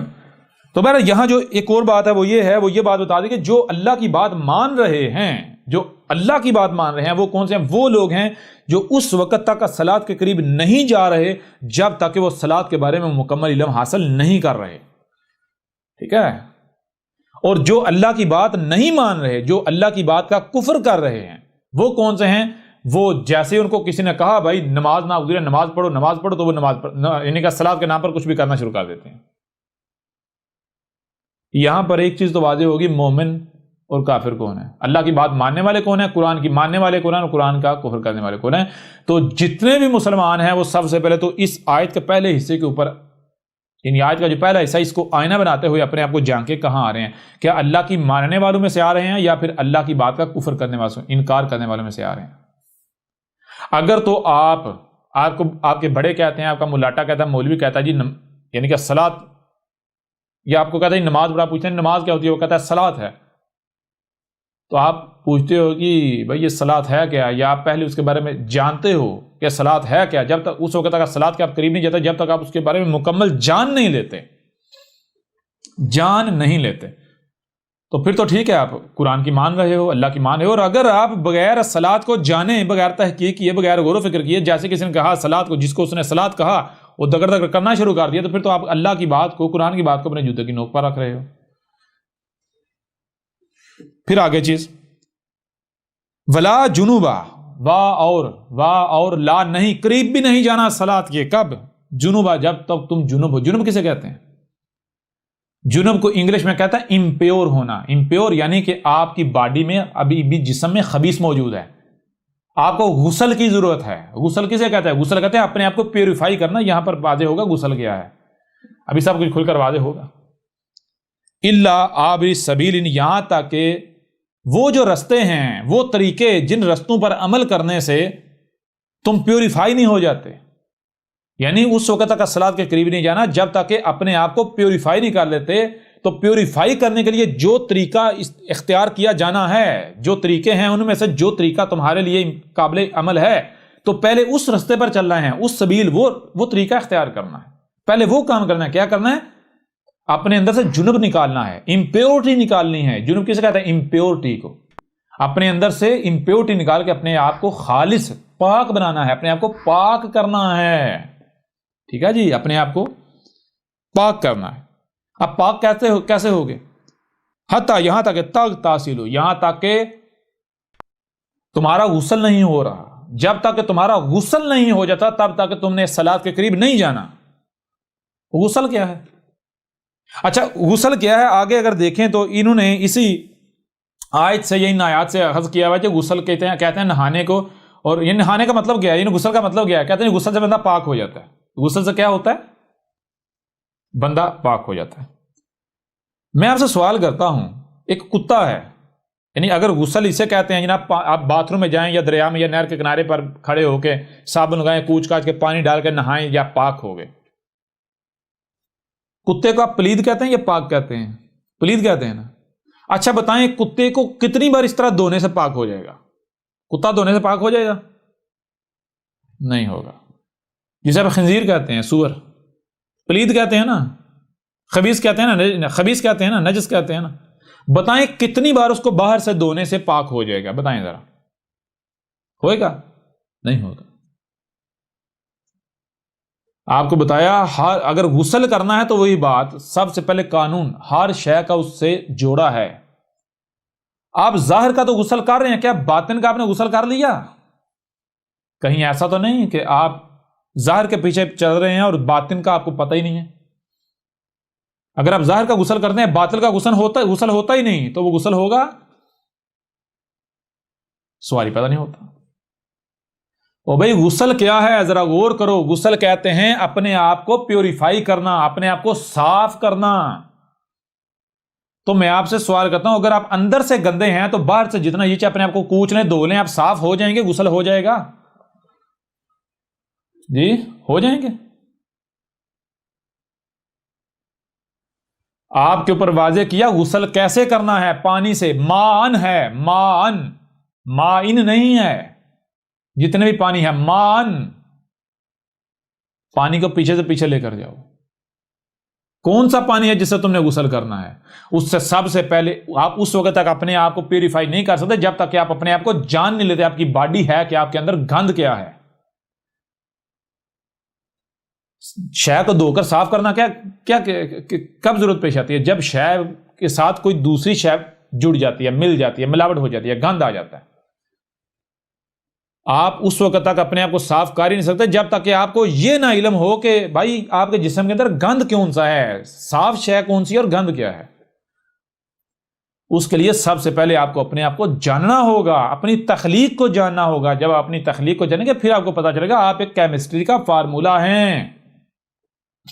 زمین کے عناصر سے وجود میں آئے ہیں. ہر عنصر کے اندر اپنی صلاحیتیں ہیں. جب وہ عناصر آگے یعنی وہ کوئی شے صورت اختیار کرتے ہیں تو اسی کے مطابق پھر عمل ہوتا ہے، اسی کے مطابق وہ شے عمل کرتی ہے. آپ وہ عناصر کیسے، زمین کے عناصر کیسے پروسیس ہو کر تو آپ بنے ہیں، آپ کا وجود بنا ہے. ان عناصر کو پانی کے ذریعے آپ کی باڈی میں لایا گیا ہے.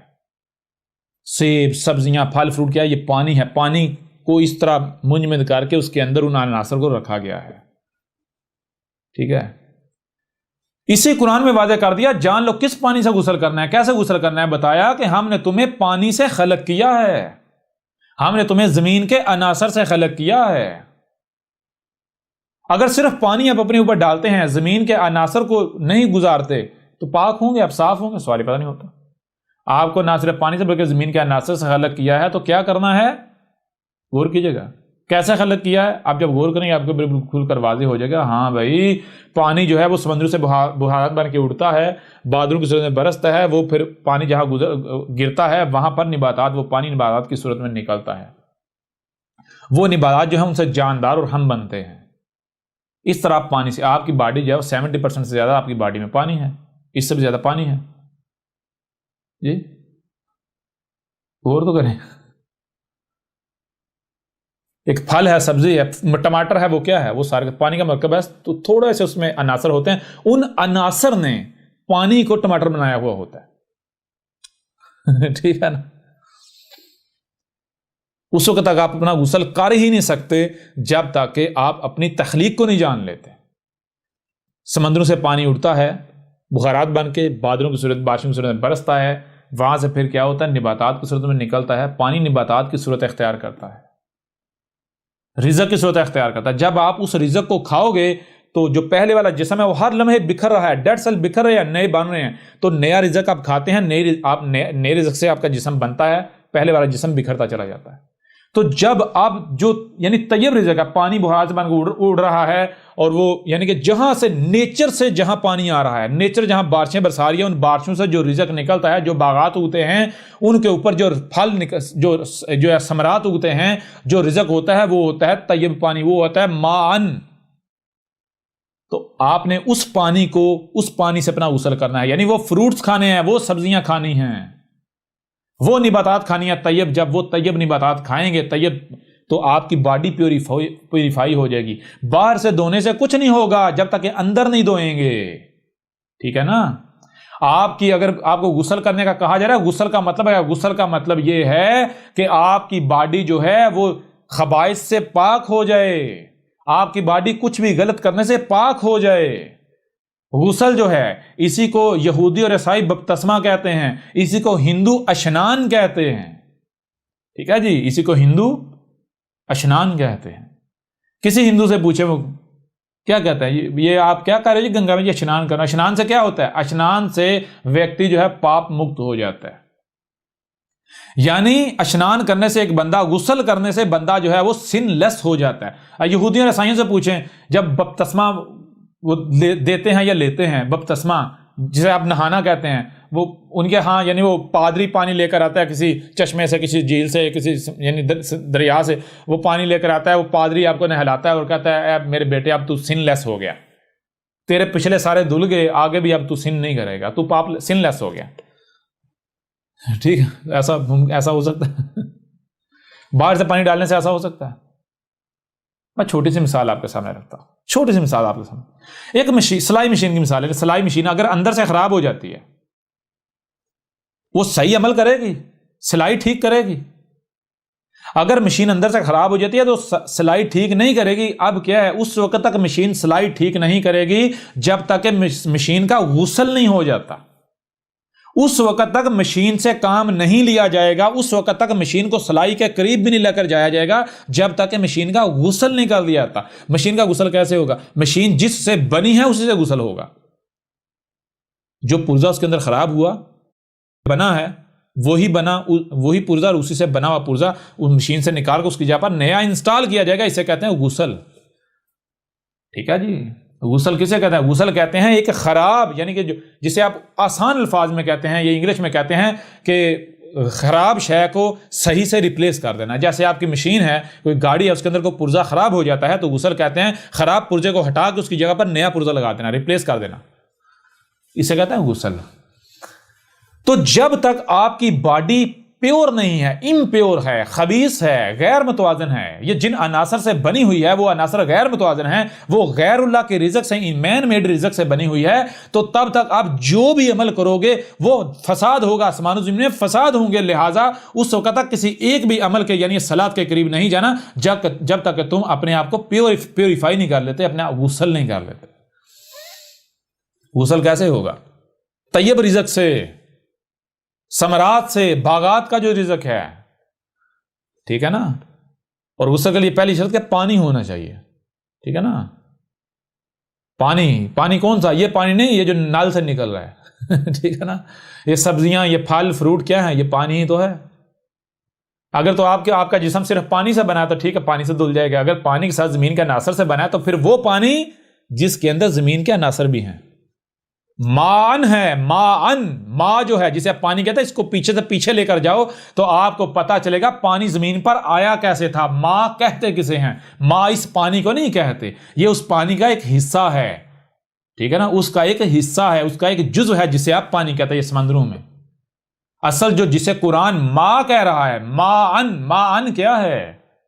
یہ جو پانی ہے اس کو پیچھے سے پیچھے لے کر جائیں, آپ کو پتا چل کہ یہ پانی آیا کہاں تھا. یہ زمین پر جو سب سے آخر میں 4 اقسام کے شہابیہ آئے, ان 4 اقسام کے شہابیہ جب ڈیکمپوز ہوئے گا تو ان کے اندر سے سب ایٹامک پارٹیکلز نکل کے تو ان کے ملنے سے پانی وجود میں آیا. یہ جو پانی جسے آپ کہتے ہیں ماءن کیا ہے؟ ماءن کہتے ہیں یہ جو جسے آپ پانی کہتے ہیں, یہ پلس زمین کے عناصر, ایلیمنٹس آف ارتھ, پلس یہ جو پانی جسے آپ کہتے ہیں, یعنی مان کہتے ہیں کسے؟ مان کہتے ہیں زمین کے تمام عناصر ایلیمنٹس جن کے اندر ہائیڈروجن بھی آتی ہے، آکسیجن بھی آتی ہے، کاپر بھی آتا ہے، سلور بھی آتا ہے، یعنی کہ یہ سارے، میگنیشیم بھی آتی ہے، جتنے جو ہیں اب جسے آپ پیریوڈک ٹیبل کہتے ہیں اس کے اندر دیکھیں کیا کچھ ہے.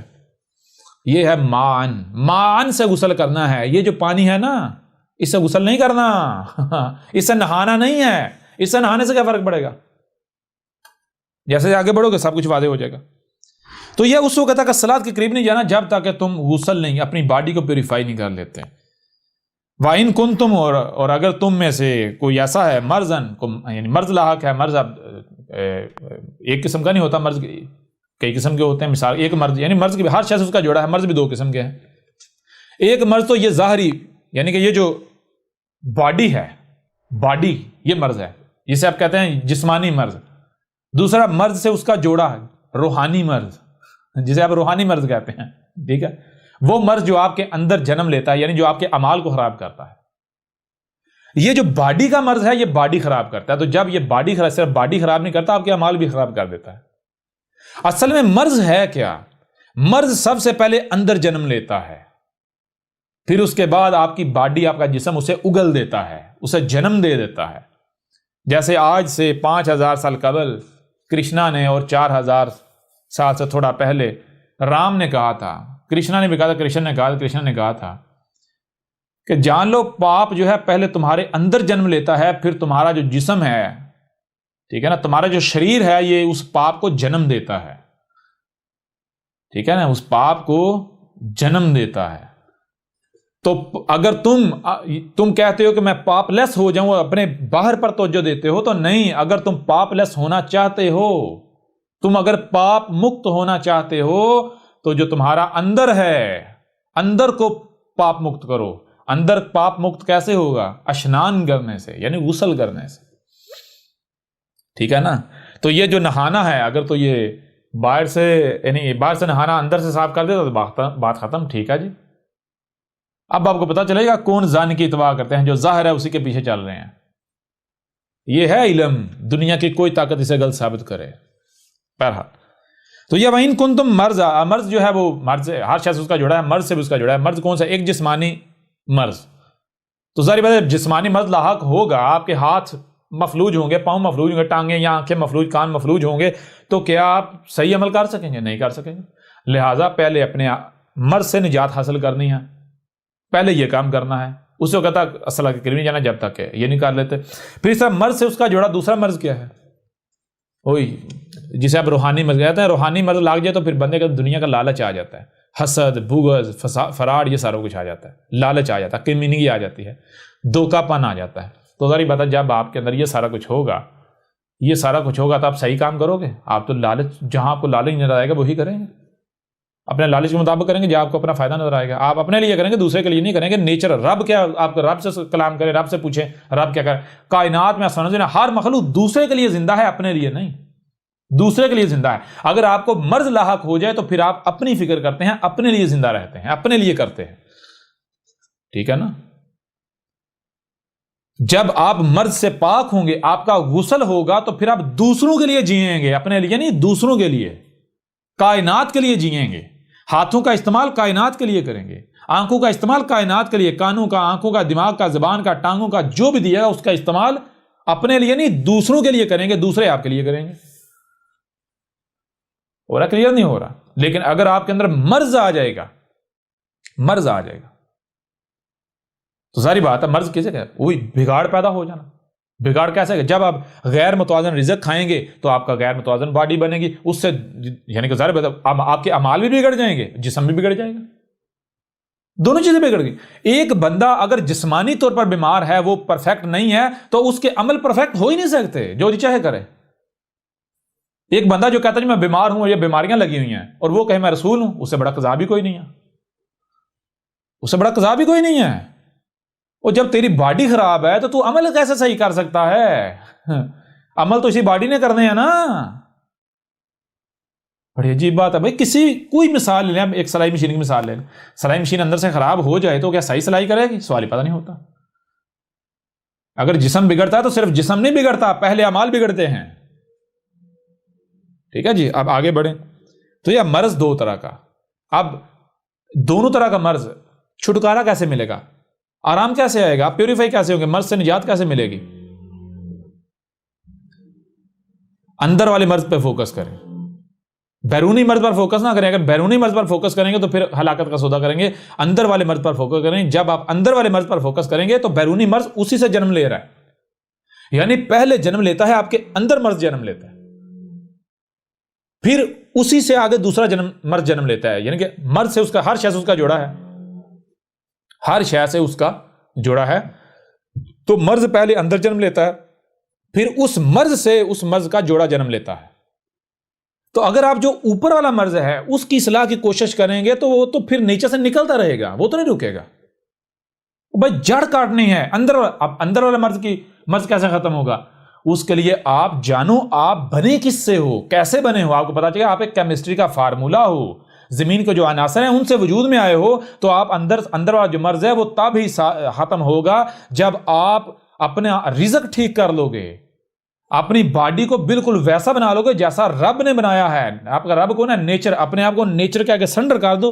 جو نیچر رزق فراہم کرے, جب وہ رزق کھاؤ گے وہیں اسی آب و ہوا میں انوائرمنٹ میں سانس لو گے, وہی کھاؤ گے, وہی پیو گے, وہی سنو گے, وہی دیکھو گے, وہی تمہارا جسم انرجی ابزارو کرے گا سورج وغیرہ سے, تو پھر تمہاری باڈی پیوریفائی ہو جائے گی, کوئی مرض نہیں رہے گا. تو جب تک تمہیں مرض ہے اصلاحات کے قریب نہیں جانا. پھر آگے او علی سافرین, او کیا ہے اور علا پر سافر, اگر تم سفروں پر, یہاں سافرین ہے, جمع کا صیغہ ہے. پہلے ہر شخص اس کا جوڑا ہے, سفر ہے, سفر بھی ایک نہیں ہو سکتا, دو سفر. ایک سفر کون سا ہے؟ ایک سفر تو وہ ہے جیسے مثال کے طور پر آپ نے فزیکلی اس جسم کے ساتھ کہیں جانا ہے. یہ جو جسم کے ساتھ ادھر ادھر جانا ہے یہ تو ظاہری سفر ہے. سفر سے اس کا جوڑا دوسرا سفر کیا ہے, یا اور جو سفر ہیں وہ کون سے ہیں؟ مثال کے طور پر آپ گندے ہیں, آپ نے صاف ہونا ہے. صاف ہونا کیا ہے؟ منزل آپ کی.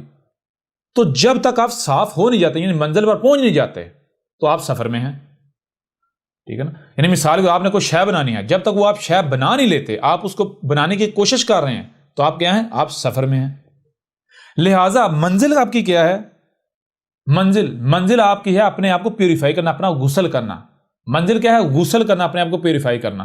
تو پیوریفائی کرنے کے لیے آپ جب تک سفر میں ہیں آپ نے صلاۃ کے قریب نہیں جانا. جب تک آپ پیوریفائی ہو نہیں جاتے, آپ اپنی منزل جو غسل ہے اپنے آپ کو پیوریفائی کر نہیں لیتے, تب تک آپ نے الصلاۃ کے قریب نہیں جانا.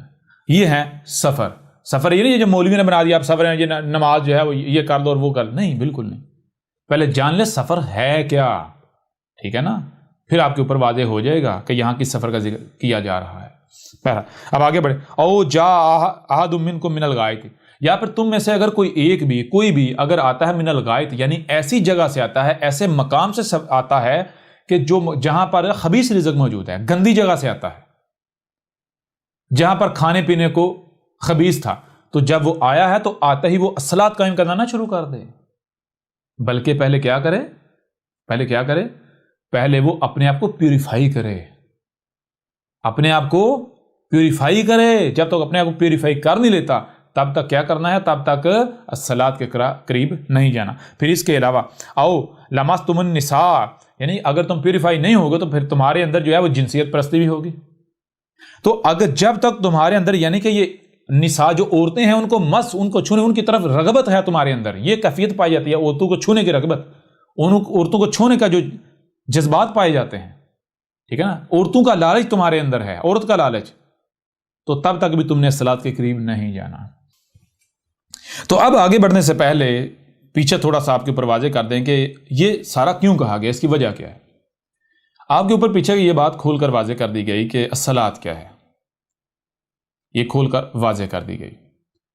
اب ذرا غور کریں, جب زمین میں کسی کو مکن دیا جاتا ہے, اقتدار و اختیار دیا جاتا ہے, تو کیوں دیا جاتا ہے؟ تاکہ الصلاۃ قائم کی جائے. اب میں آپ سے پوچھتا ہوں, میں آپ سے سوال کرتا ہوں, اگر کسی ایسے شخص کو آپ یعنی عہدے پر بٹھا دیں گے, کوئی عہدہ دے دیں گے, کوئی ذمہ داری دے دیں گے, جس کے اندر کوئی لالچ ہے, جس کے اندر ابھی بھی عورتوں کا لالچ ہے, کوئی دنیاوی لالچ ہے, یہ یعنی کہ دنیاوی مال و متاع کا لالچ ہے, یہ ساری چیزیں ایسی کچھ بھی پایا جاتا ہے, تو کیا اس بندے کو عورت اس کی کمزوری نہیں ہے, دنیاوی مال و متاع اس کی کمزوری نہیں ہے؟ کیا جو الصلاۃ کا دشمن ہے، جو دشمن ہے معاشرے کے، کیا وہ اس کمزوری سے فائدہ نہیں اٹھائیں گے؟ وہ اس کے سکینڈلز کریٹ کر کے اسے استعمال نہیں کریں گے؟ کیا وہ جو شخص ہے وہ اس لالچ کی وجہ سے، اپنے عہدے سے، اپنی ذمہ داری سے جو ہے وہ خیانت نہیں کرے گا اس میں، اس امانت میں؟ جی، انصاف کرے گا؟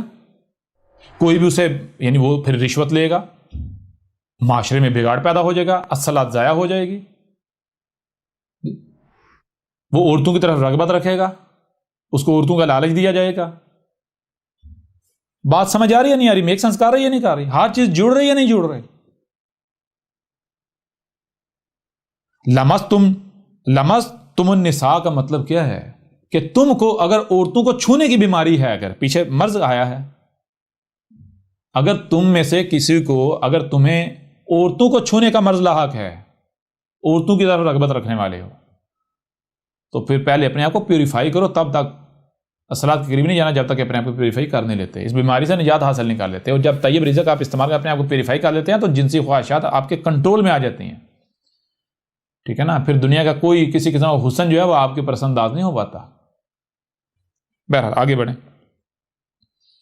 فلم تجدوا ماء پس لم نہیں تجدوا تم پا رہے ہو، یعنی کہ غسل کرنے کے لیے، اپنے آپ کو پیوریفائی کرنے کے لیے تم مان، یعنی کہ یہ جو طیب رزق ہے یہ نہیں مل رہا، یہ پانی اس طرح نہیں مل رہا، تو پھر کیا کرنا ہے؟ فتیمموا، فا پس تیمموا، تا جو کرنا ہے کیا کرنا ہے؟ یمموا، یم۔ کوئی بچہ ہے، بچہ جب چھوٹا ہوتا ہے، جب سیکھنا شروع کرتا ہے بولنا، اسے جب کھانا ہوتا ہے تو کھانے کو کیا کہتا ہے؟ یم نہیں کہتا۔ عربی پریکٹیکل کی زبان کو کہتے ہیں، پریکٹیکل کو کہتے ہیں۔ یم کسے کہتے ہیں؟ یم کہتے ہیں کھانے کو، جو چیز چبا کے کھائی جاتی ہے، ٹھیک ہے نا؟ چبا کے کھائی جانے والی۔ فتیمموا، پس کیا کرنا ہے؟ پھر یم کرنا ہے، یعنی کھانا ہے، چبا کے کھانے والی شے کیا؟ صعیدن طیبہ،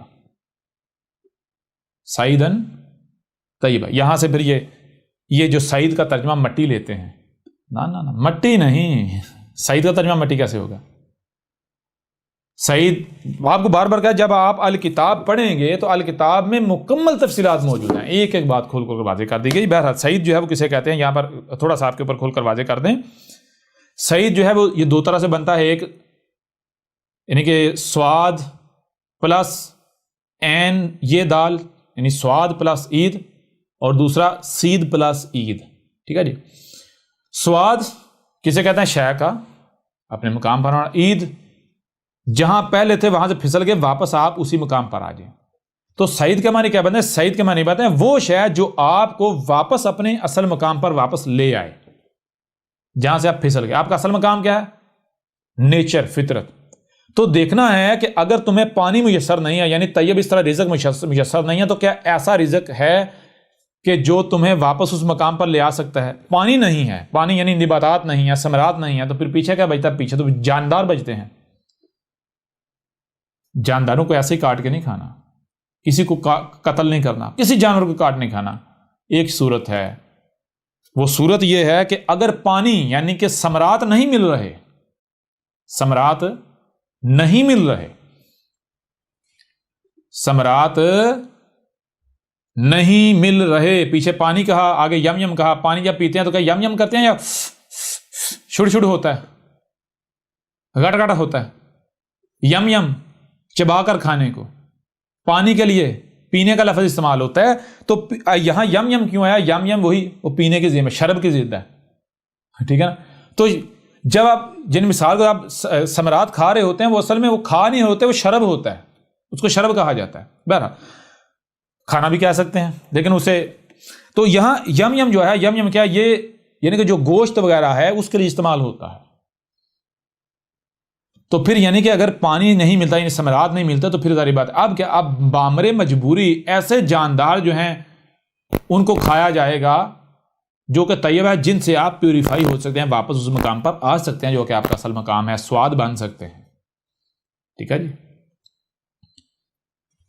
تو وہ کون سے ہیں؟ ان میں سے پھر سب سے پہلے جو ہے دیکھنا ہے کہ آپ سمندر کے قریب ہیں، پانی کے قریب ہیں، تو جو سمندر کا یعنی سمندر کی جاندار مخلوقات ہیں ان سے اپنے آپ کو پیوریفائی کیا جائے گا۔ اس کے بعد دوسری کی طرف دیکھا جائے گا، یہاں یہ ذہن میں رکھیں کہ گوشت کھانے کی ضرورت، گوشت کھانے کی اجازت کئی صورت میں دی گئی، ایک صورت میں دی گئی ہے، اور مخصوص لوگوں کو، کن کو؟ جن کا مقصد ہے الصلاۃ قائم کرنا، اور الصلاۃ قائم کرنے کے لیے تزکیہ، یعنی کہ تزکیہ جسے کہ غسل کہتے ہیں، غسل شرط ہے، لازم ہے۔ غسل کرنے کے لیے اگر پانی موجود نہیں ہے، ماءً، ثمرات نہیں ہیں، ٹھیک ہے نا، ثمرات اور سبزیاں نہیں ہیں، تو پھر ایسی صورت میں کسی جانور کی جان لے سکتے ہیں۔ وہ جان کیوں لے سکتے ہیں؟ وہ اس وجہ سے لے سکتے ہیں، میں آپ کو چھوٹی سی مثال سے میں آپ کے سامنے رکھتا ہوں۔ یہاں آپ کے سامنے ایک مثال رکھتے ہیں، مثال سے یہ چیز آپ کے اوپر کھول کر واضح کرتے ہیں۔ مثال کے طور پر آپ کا گھر ہے، گھر میں قیمتی سامان ہے، آپ کا گھر ہے، گھر میں قیمتی سامان ہے، گھر میں ڈاکو آ جاتے ہیں، چور آ جاتے ہیں، گھر میں ڈاکو آ جاتے ہیں، چور آ جاتے ہیں، اور آ کر سب کی جو ہے سب کو بندوق کی نوک پر رکھ لیتے ہیں، گن پوائنٹ پر سب کو رکھ لیتے ہیں۔ اب انہوں نے کرنا کیا ہے؟ اگر ان کو ڈاکوؤں کو آزاد چھوڑ دیا جائے، یعنی اگر کچھ نہ کیا گیا، بندوبست نہ کیا گیا، ان کا مقابلہ نہ کیا گیا، تو ڈاکو سب کو قتل کر دیں گے، ایک ایک کر کے سب کو مار دیں گے، ڈاکو ایک ایک کر کے سب کو مار دیں گے۔ ایسے میں آپ کے پاس صرف اور صرف ایک آپشن ہے۔ وہ آپشن کیا ہے؟ وہ آپشن یہ ہے کہ آپ میں سے کسی ایک کو پہلے قتل نہ کیا جائے،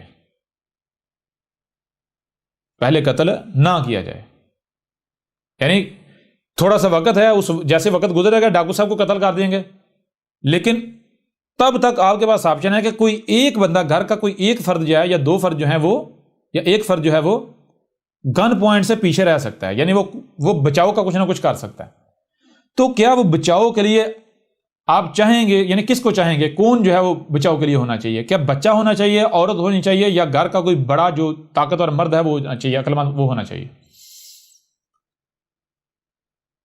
اگر ایسے میں، یعنی یہ آپ کو موقع ملا، یہ بچاؤ کا واحد موقع ہے، بچاؤ کا واحد، ایسے میں اگر آپ بچے کے اوپر ترس کھا کے بچے کو کہتے بیٹا جا تو بھاگ جا، جی، تو پھر آپ نے بچے کو بھگا تو دیا، نتیجہ کیا نکلے گا؟ وہ ڈاکو چور جو ہے وہ سب کو قتل کر کے اس کے بعد بچے کے پیچھے بھاگے کہ بچہ کہاں جائے گا، پکڑا جائے گا، اس کو ہی مار دیں گے۔ عورت جو ہے، بیوی ہے، ماں ہے، اگر آپ اس کے اوپر ترس کھاتے ہیں، اس کو چھوڑو، کہتے نہیں آپ بچو، میں جو ہے ان کے سامنے چلا جاتا ہوں، آپ چلے جاؤ یہاں، نتیجہ کیا نکلے گا؟ سب مارے جائیں گے۔ لیکن اگر جو عقل مند ہے، باشعور ہے، جو سلجھا ہوا ہے، جو طاقتور ہے، اگر وہ کہتا ہے بھی بچوں کو سب کو کہتا ہے بھائی تم ڈاکو کے سامنے جاؤ، میں گن پوائنٹ پر نہیں جاتا، میں پیچھے رہتا ہوں، تو ایسا کیا کرے گا؟ ایسا پھر اپنی عقل کا استعمال کر کے، اپنے اختیارات کا استعمال کر کے، طاقت کا استعمال کر کے، تو وہ ڈاکو کے ساتھ لڑ کے تو سب کو بچا لے گا، یا کم از کم کچھ نہ کچھ کو تو لازمی بچا لے گا، ٹھیک ہے نا؟ بالکل اسی طرح جب آسمان و زمین میں فساد کیا جا رہا ہے، یعنی کہ دیکھیں آسمان و زمین میں فساد کیا جا رہا ہے، ہر مخلوق کو اس کے مقام سے ہٹایا گیا، تباہیاں آ رہی ہیں، ایسے میں آپ کے اوپر واضح ہو گیا کہ بھائی بچنے کی یہ صورت ہے کہ آسمان و زمین کی اصلاح کر لیجیے، ورنہ پورا گھر جل کر راکھ ہو جائے، سارا آسمان و زمین تباہ ہو جائے، تمام مخلوقات ماری جائیں گی۔ اب اصلاح کرنے کے لیے آپ کے لیے لازم ہے وہی اپنے آپ کو پیوریفائی کرنے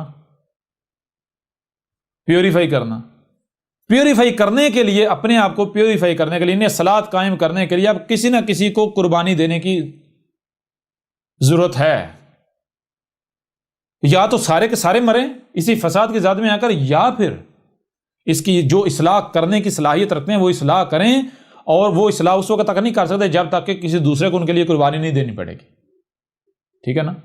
تو پھر کیا کیا جائے گا؟ وہ یعنی کہ جیسے کہتے ہیں کہ چھوٹا نقصان کر کے بڑا نقصان سے بچ جانا، اس سے بڑی عقل مندی اور کوئی نہیں ہے۔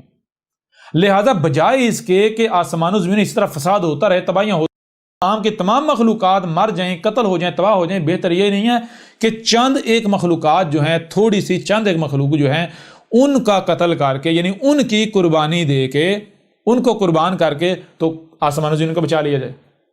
لہذا الصلاۃ قائم کرنے کے لیے، اپنے آپ کو پیوریفائی کرنے کے لیے، اگر پانی نہیں ہے، طیب رزق موجود نہیں ہے، ہاں جاندار ہیں ایسے، یا پرندے ہیں، یا اس طرح کی طیب مخلوقات ہیں جاندار، تو صرف اس صورت میں ان کے قتل کی اجازت ہے، اس کے علاوہ ان کو قتل نہیں کیا جائے گا، ان کا گوشت آپ نہیں کھا سکتے، ٹھیک ہے نا؟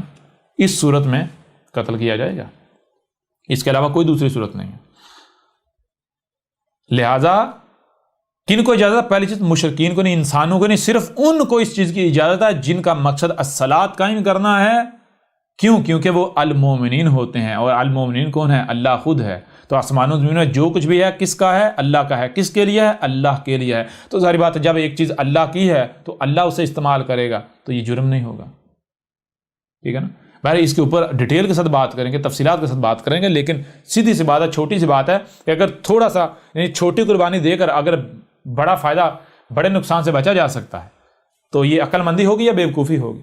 اب اگر آپ وہ جو جاندار ہیں آپ کہیں جی ان کو قتل نہیں کیا جائے گا، اب ان کو قتل نہیں کرتے، ان کی قربانی نہیں دیتے، بدلے میں آپ پیوریفائی نہیں ہوتے، تو آسمانوں زمین میں فساد ہی ہوتا رہتا، تو نتیجہ کر ساری کی ساری مخلوقات ماری جائیں گی، سب ماری جائیں گی، زمین جہنم بن جائے گی، ٹھیک ہے نا؟ تو یہ صورت ہے، کہا کہ اگر پانی نہیں مل رہا، ماءً مخصوص پانی، کون سا پانی ہے؟ ماءً کون سا پانی؟ یہ یعنی ماءً جو ہے وہ پیچھے سے پیچھے پانی کو لے کر، جیسے آپ کو پتا چلے گا یہ زمین کے عناصر اور پانی کا جو مکسچر ہوتا ہے، یعنی جو نباتات ہوتی ہیں، جو ثمرات ہوتے ہیں، ٹھیک ہے نا؟ اگر نباتات اور ثمرات نہیں ملتے اپنے آپ کو پیوریفائی کرنے کے لیے، اپنا باڈی کو پیوریفائی کرنے کے لیے، تو پھر کیا کرنا ہے؟ پھر اس صورت میں تم نے یہ یم یعنی کہ جو جاندار ہیں ان کی جان لے سکتے ہو، وہ کھا سکتے ہو، ٹھیک ہے نا؟ مقصد یہ ہونا چاہیے، اور مقصد نہیں کوئی ہونا چاہیے، یہ ذہن میں رکھنا، یہ نہیں کہ لت لگ جائے گوشت جو ہے اس کا اپنے آپ کو عادی بنا لو، نہ بالکل نہیں، یوں ہے۔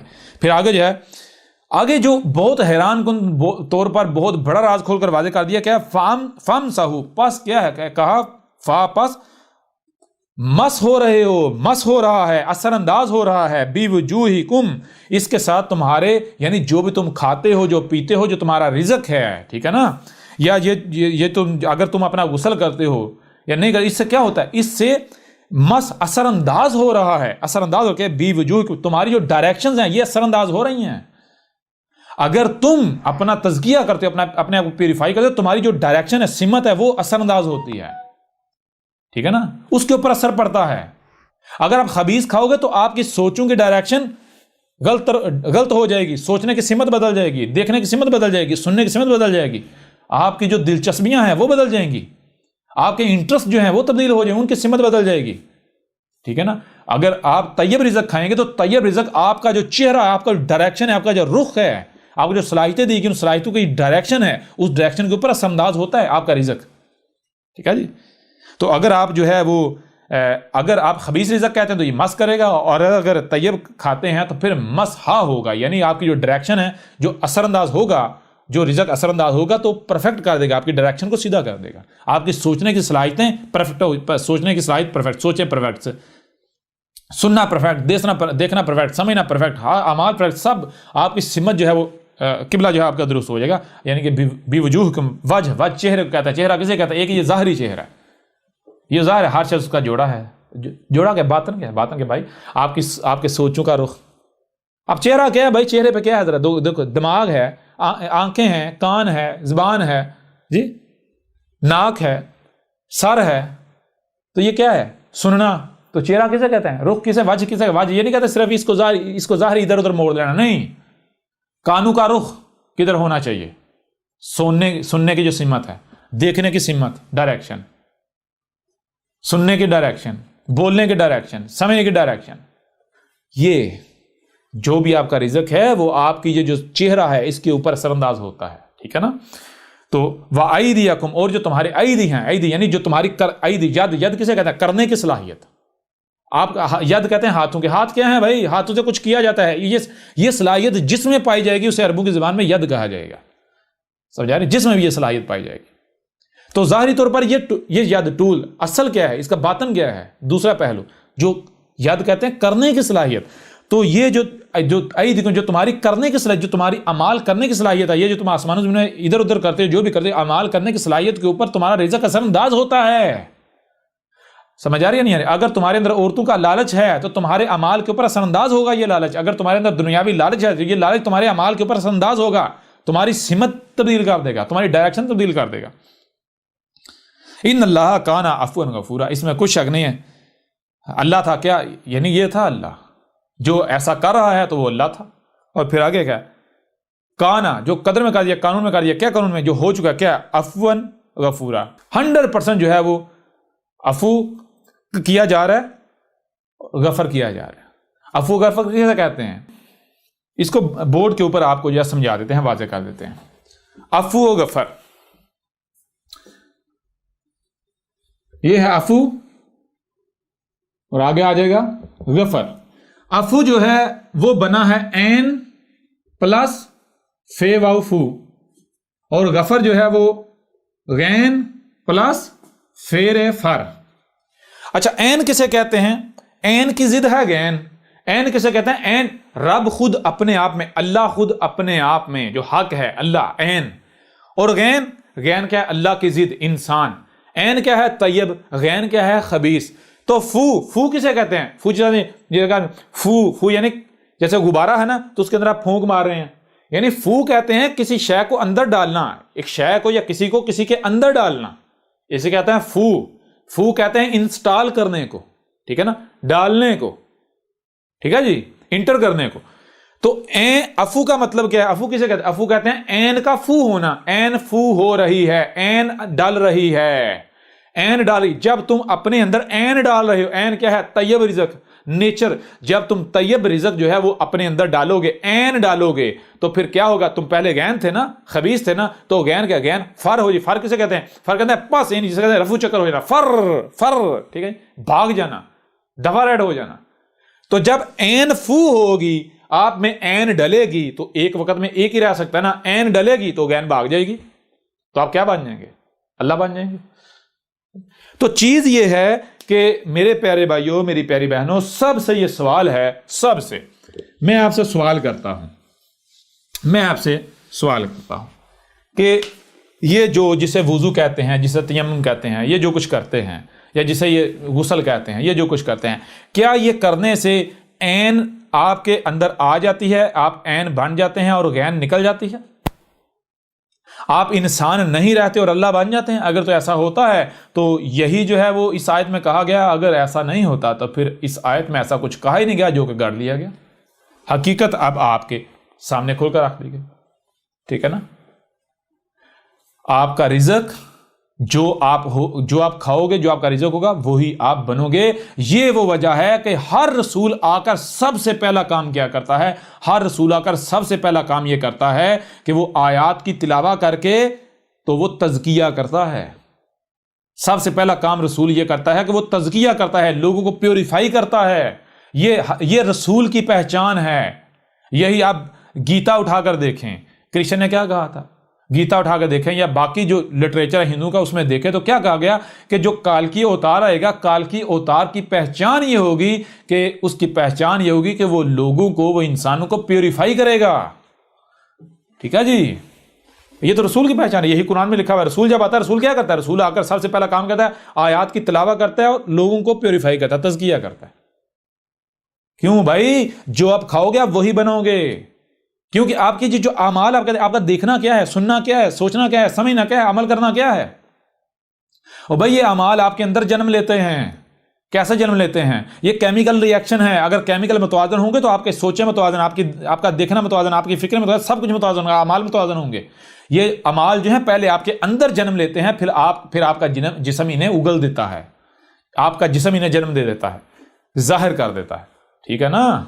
اس سے پہلے کہ آپ کا جسم اعمال کو ظاہر کرے، برے اعمال کو، آپ اپنے اندر اعمال ٹھیک کریں، آپ اپنے اندر کو ٹھیک کریں، اپنا اندر پیوریفائی کریں. اب بتائیں یہاں پر کوئی غسل جو ان کا نہانا ہے وہ نہانا ثابت ہوتا ہے کیا؟ اس نہانے سے آپ اندر سے پیوریفائی ہو جائیں گے؟ آپ پاپ لیس ہو جائیں گے، سن لیس ہو جائیں گے، پاپ مکت ہو جائیں گے، آپ گناہوں سے پاک ہو جائیں گے؟ بتائیں ذرا جی. لیکن جیسے احمد عیسیٰ کہہ رہا ہے، اس طرح بندہ پاک مکت ہوتا یا نہیں ہوتا؟ سوچیں، فکریں، اعمال سب کچھ پاک ہو جاتا یا نہیں ہو جاتا؟ آگے بڑھیں. اگلی آیت جو ہے سورہ المائدہ کی، یا ایھا الذین آمنوا، اے وہ لوگوں جو ہماری دعوت کو مان رہے ہو، ہماری بات کو مان رہے ہو، کون ہے؟ اذا قمتم الی الصلاۃ، جب بھی تم جو ہے وہ الصلاۃ کی طرف جو ہے وہ قائم ہوتے ہو، یعنی تم ادھر اپنا رخ کرتے ہو، ڈائریکشن کرتے ہو، صلاۃ قائم کرنے کی طرف بڑھتے ہو، تو دیکھو فاغسلوا، پس کیا غسل کر رہے ہو؟ غسل کر رہے ہو، اپنے آپ کو پیوریفائی کر رہے ہو. وجوہکم جو تمہارے جو وجہ ہیں جو تمہاری ڈائریکشن یا تمہاری سمت اس کا غسل کر رہے ہو. تمہاری جو ڈائریکشن ہے اس کے اندر سے ملاوٹ نکال کے اسے پاک کر رہے ہو، اس کو بالکل یک طرفہ کر رہے ہو. جیسے کہا فاقم وجہک للدین حنیفہ. پس کیا کرنا ہے؟ قائم ہونا ہے. کس کے لیے؟ للدین، دین کے لیے. کیسے؟ حنیفہ، ہر طرف سے کاٹ کر بالکل یکس ہو گئے. فاقم وجہک للدین حنیفہ. تو آپ نے جو آپ کا وجہ ہے پہلے اس کا غسل کرنا ہے. وجہ کیا؟ آپ کی ڈائریکشن، سمت، آپ کا چہرہ. کون سا چہرہ؟ آپ کے سوچنے کی سمت. سوچوں میں انتشار نہیں ہونا چاہیے، فکروں میں انتشار نہیں ہونا چاہیے. ٹھیک ہے نا؟ آپ کے اندر انتشار نہیں ہونا چاہیے، آپ کے اعمال میں انتشار نہیں ہونا چاہیے. الجھن جسے آپ کہتے ہیں، الجھنوں کا شعار ہے بھائی، سمجھ نہیں آ رہی کیا کرنا کیا نہیں کرنا. کوئی جو اطمینان کی ضد ہے، ٹھیک ہے نا؟ اطمینان کسے کہتے ہیں؟ بالکل پرسکون ہو جانا، ایسے یک طرفہ ہو جانا، الجھنے گتھیاں سلجھ جانا. ٹھیک ہے نا؟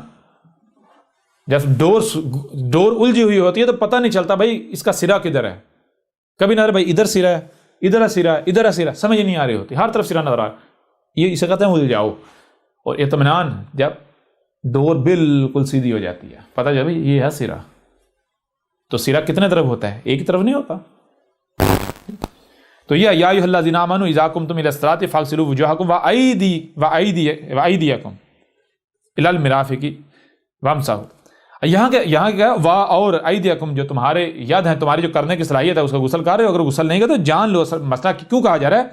تم نے الی المرافق، جو تمہاری کرنے کی صلاحیت ہے، الی المرافق، جہاں تک تمہاری عمل کرنے کی صلاحیت ہے، یعنی جیسے کہتے ہیں جہاں تک تمہاری پہنچ ہے.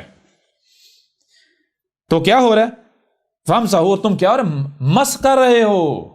یا تو مس ہوگا یا مسح ہو. یعنی کہ اگر تم غسل کر لیتے ہو، اپنے آپ کو پیوریفائی کرے، تو تم جو بھی عمل کرتے ہو جان لو جو تم عمل کرتے ہو اس کے بہت دورس اثرات ہوتے ہیں. اس کے بہت دور تک تمہارا عمل، جب بھی تم کوئی بھی عمل کرتے ہو تمہارے ہاتھوں سے، جو تمہارے ہاتھ ہیں کچھ بھی کرتے ہیں، تو یہ بہت دور تک ان کا عمل جو ہے کنیکٹ ہوتا آگے چلا جاتا ہے. ٹھیک ہے نا؟ الی المرافق، مرافق کسے کہتے ہیں؟ میم موجودگی کا اظہار ہے. کیا؟ جو تم نے عمل کیا ہے، جو تم نے اپنے ہاتھوں سے کچھ بھی کیا ہے، جو تمہارے ید نے کیا ہے. رے چلنے کو، آگے الف، وہ جتنا بھی آگے جا رہے ہیں، اور فے پاس کاف، وہ اثر انداز ہو رہا ہے. تو کہا تم جو بھی عمل کرتے ہو جان لو جو بھی عمل کرتے ہو اس کے بہت دور تک اثرات مرتب ہوتے ہیں. اس لیے اس وقت تک کوئی بھی عمل نہیں کرنا جب تک کہ تم اپنا غسل نہیں کر لیتے، اپنے آپ کو پیوریفائی نہیں کر لیتے، اطمینان حاصل نہیں کر لیتے. بغیر اطمینان حاصل کیے اگر کوئی بھی عمل کرو گے تو جان لو اس کائنات کا معاملہ یہ ہے، اس وجود کا معاملہ یہ ہے کہ جسے کہتے ہیں مثال کے طور پر ایک تتلی اگر پنکھ جو ہے وہ ہلاتی ہے، تو ایک تتلی کا جو پنکھ ہلنا ہے اس سے کائنات میں، آسمانی زمین میں طوفان آ سکتا ہے، سونامی آ سکتا ہے، تباہیاں آ سکتی ہیں. ٹھیک ہے نا؟ اور ہو سکتا ہے تم ایک عمل کو سمجھ رہے ہو کہ بہت بڑا عمل ہے، ہو سکتا ہے اس کے کرنے سے کچھ بھی نہ ہو جائے. تم سمجھ رہے ہو کہ یہ عمل تو بہت چھوٹا ہے، معمولی ہے، لیکن المیزان میں جو آسمان و زمین توازن ہے اس میں وہ عمل انتہائی ہیوی ہو. ٹھیک ہے نا؟ اس وجہ سے کوئی بھی عمل کرنے سے پہلے اپنے آپ کو مکمل پیوریفائی کر لو. یہ وَأَيْدِيَكُمْ إِلَى الْمَرَافِقِ، یعنی کہ جہاں تک بھی تم عمل کر رہے ہو، یعنی غور کرو جو بھی تم عمل کر رہے ہو تمہارا عمل کا کہاں تک اثر ہوتا ہے. تو کیا وہاں تک پیوریفائی ہے؟ وہاں تک کوئی خرابی تو نہیں ہو رہی؟ اگر خرابی ہو رہی ہے تو باز آ جاؤ، پیچھے ہٹ جاؤ، اپنا غسل کرو، اپنی ڈائریکشن سیدھی کرو. سمجھ آ رہی نہیں آ رہی؟ پھر اس طرح بھی رؤوسکم اور روسی ٹاپ، اونچائی. ذرا سوچو تمہاری سوچیں کہاں تک جاتی ہیں. تو ذرا بھائی جہاں تک سوچے جائیں گے وہاں تک پھر تو عمل کرنے کا سوچو گے. تو جیسے مثال کے طور پر کوئی بھی آپ عمل کرتے ہیں تو وہ نہ صرف ظاہری طور پر وہ بہت دور تک اس کے اثرات مرتب ہوتے ہیں، بلکہ وہ آگے وقت میں بھی بہت آگے جاتا ہے، اوپر کو جاتا ہے. ٹھیک ہے نا؟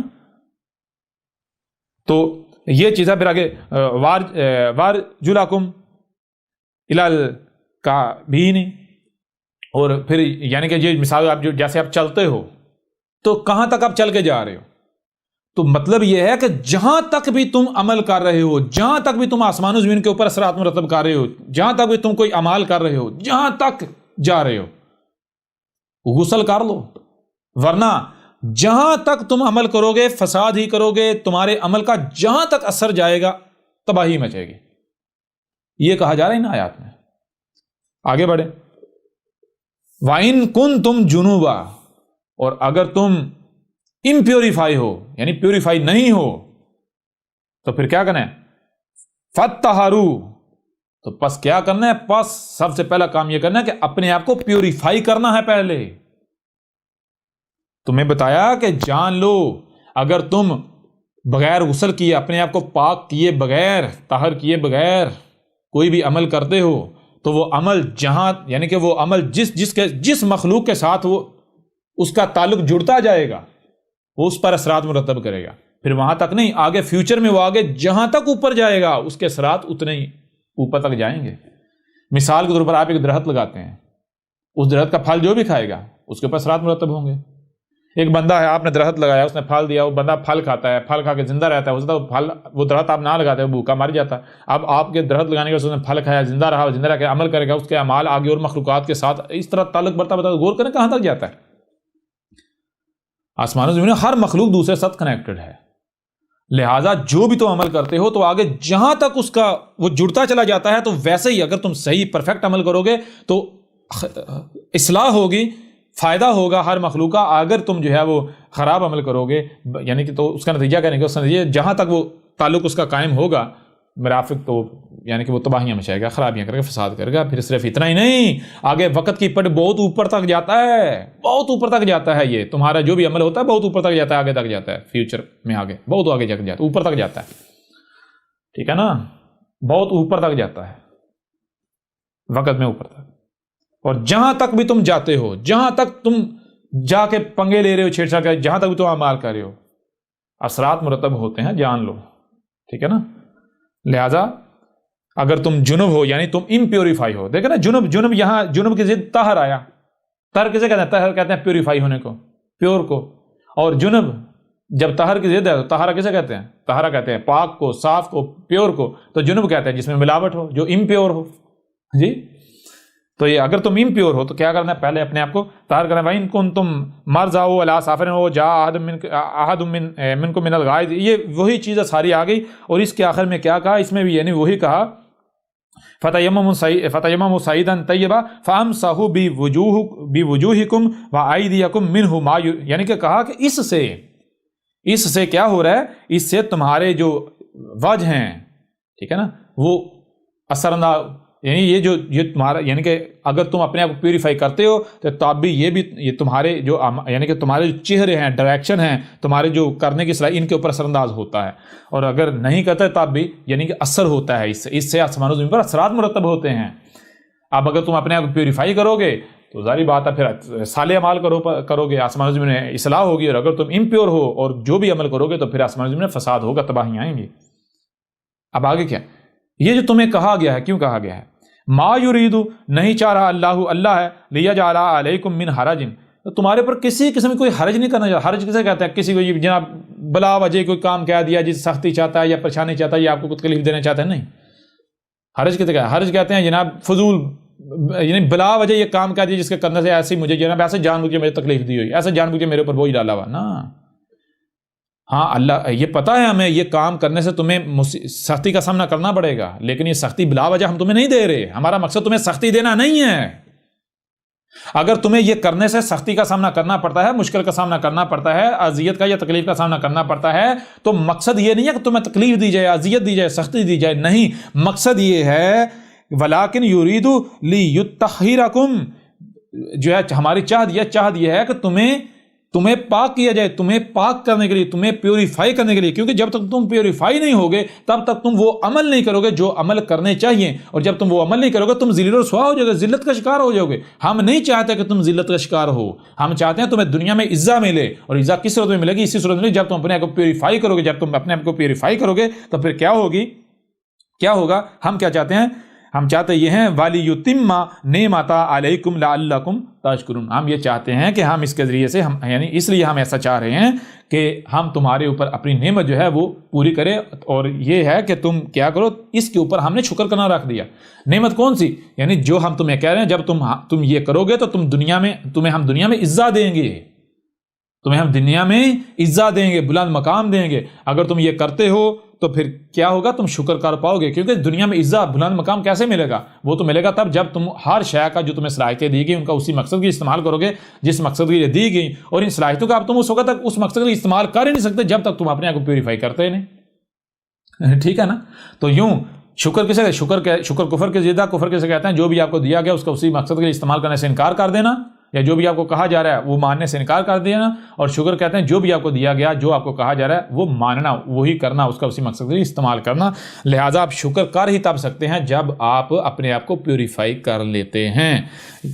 ٹھیک ہے جی، اور یہی چیز جو ہے اگر آپ آگے بڑھیں تو ایک اور پہلو سے بھی جو ہے نا وہ آگے قرآن میں جو ہے واضح کر دی۔ مثال کے طور پر اس قرآن میں جگہ جہاں کہا گیا کہ جو رسول ہیں، ہم رسولوں کو کیا کہا؟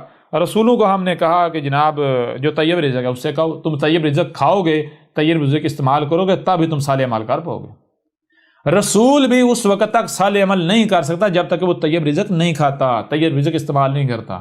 طیب کھاؤ گے آپ طیب بنو گے، خبیث کھاؤ گے خبیث بنو گے۔ طیب کیا ہے؟ طیب 100% نیچرل نیچر کا وجود میں لایا ہو، جس میں انسان کی کسی قسم کی مداخلت نہیں ہے، اور پھر اس کے استعمال کرنے سے کسی قسم کا کوئی آپ کو نقصان کا سامنا نہ کرنا پڑے۔ ٹھیک ہے نا؟ اور خبیث مین میڈ، انسان کا ملاوٹ شدہ۔ ٹھیک ہے جی، تو آج ہر طرف دنیا میں خبیث رزق جو ہے وہ اس سے بری پڑی ہے۔ بہرحال اب یہ دیکھیں، اب آپ کے اوپر جو ہے یہ آیات جو ہیں یہ کھول کر واضح کیں، اور ہم نے کوشش کی زیادہ ڈیٹیل میں، زیادہ گہرائی میں نہ جایا جائے، لیکن اس کے باوجود ہم نے جو ہے وہ بالکل کھول کر حق کو آپ کے سامنے رکھ دیا۔ اب اس کی موجودگی میں، اب جب حق آپ کے اوپر کھول کر واضح کر دیا، اب میں آپ کو پوچھتا ہوں کہ کیا ان آیات میں نمازوں کا، وضو کا ذکر ہے؟ بالکل نہیں۔ دنیا کی کوئی طاقت اب ان آیات سے اپنے وضو ثابت کر دے، جو کچھ یہ بنائے ہوئے ہیں وہ ثابت کر دے، احمد عیسیٰ اپنی گردن کٹوا دے گا۔ جو سزا کہیں گے احمد عیسیٰ بھگتنے کو تیار ہے، جو انعام کہیں گے احمد عیسیٰ دینے کو تیار ہے۔ آج میدان میں یوں آج حق کھول کھول کر واضح کر دیا گا۔ ایک بات یہ ہوگی۔ دوسری بات یہ آیات آج سے پہلے واضح ہونا ہی نہیں تھیں۔ کیوں؟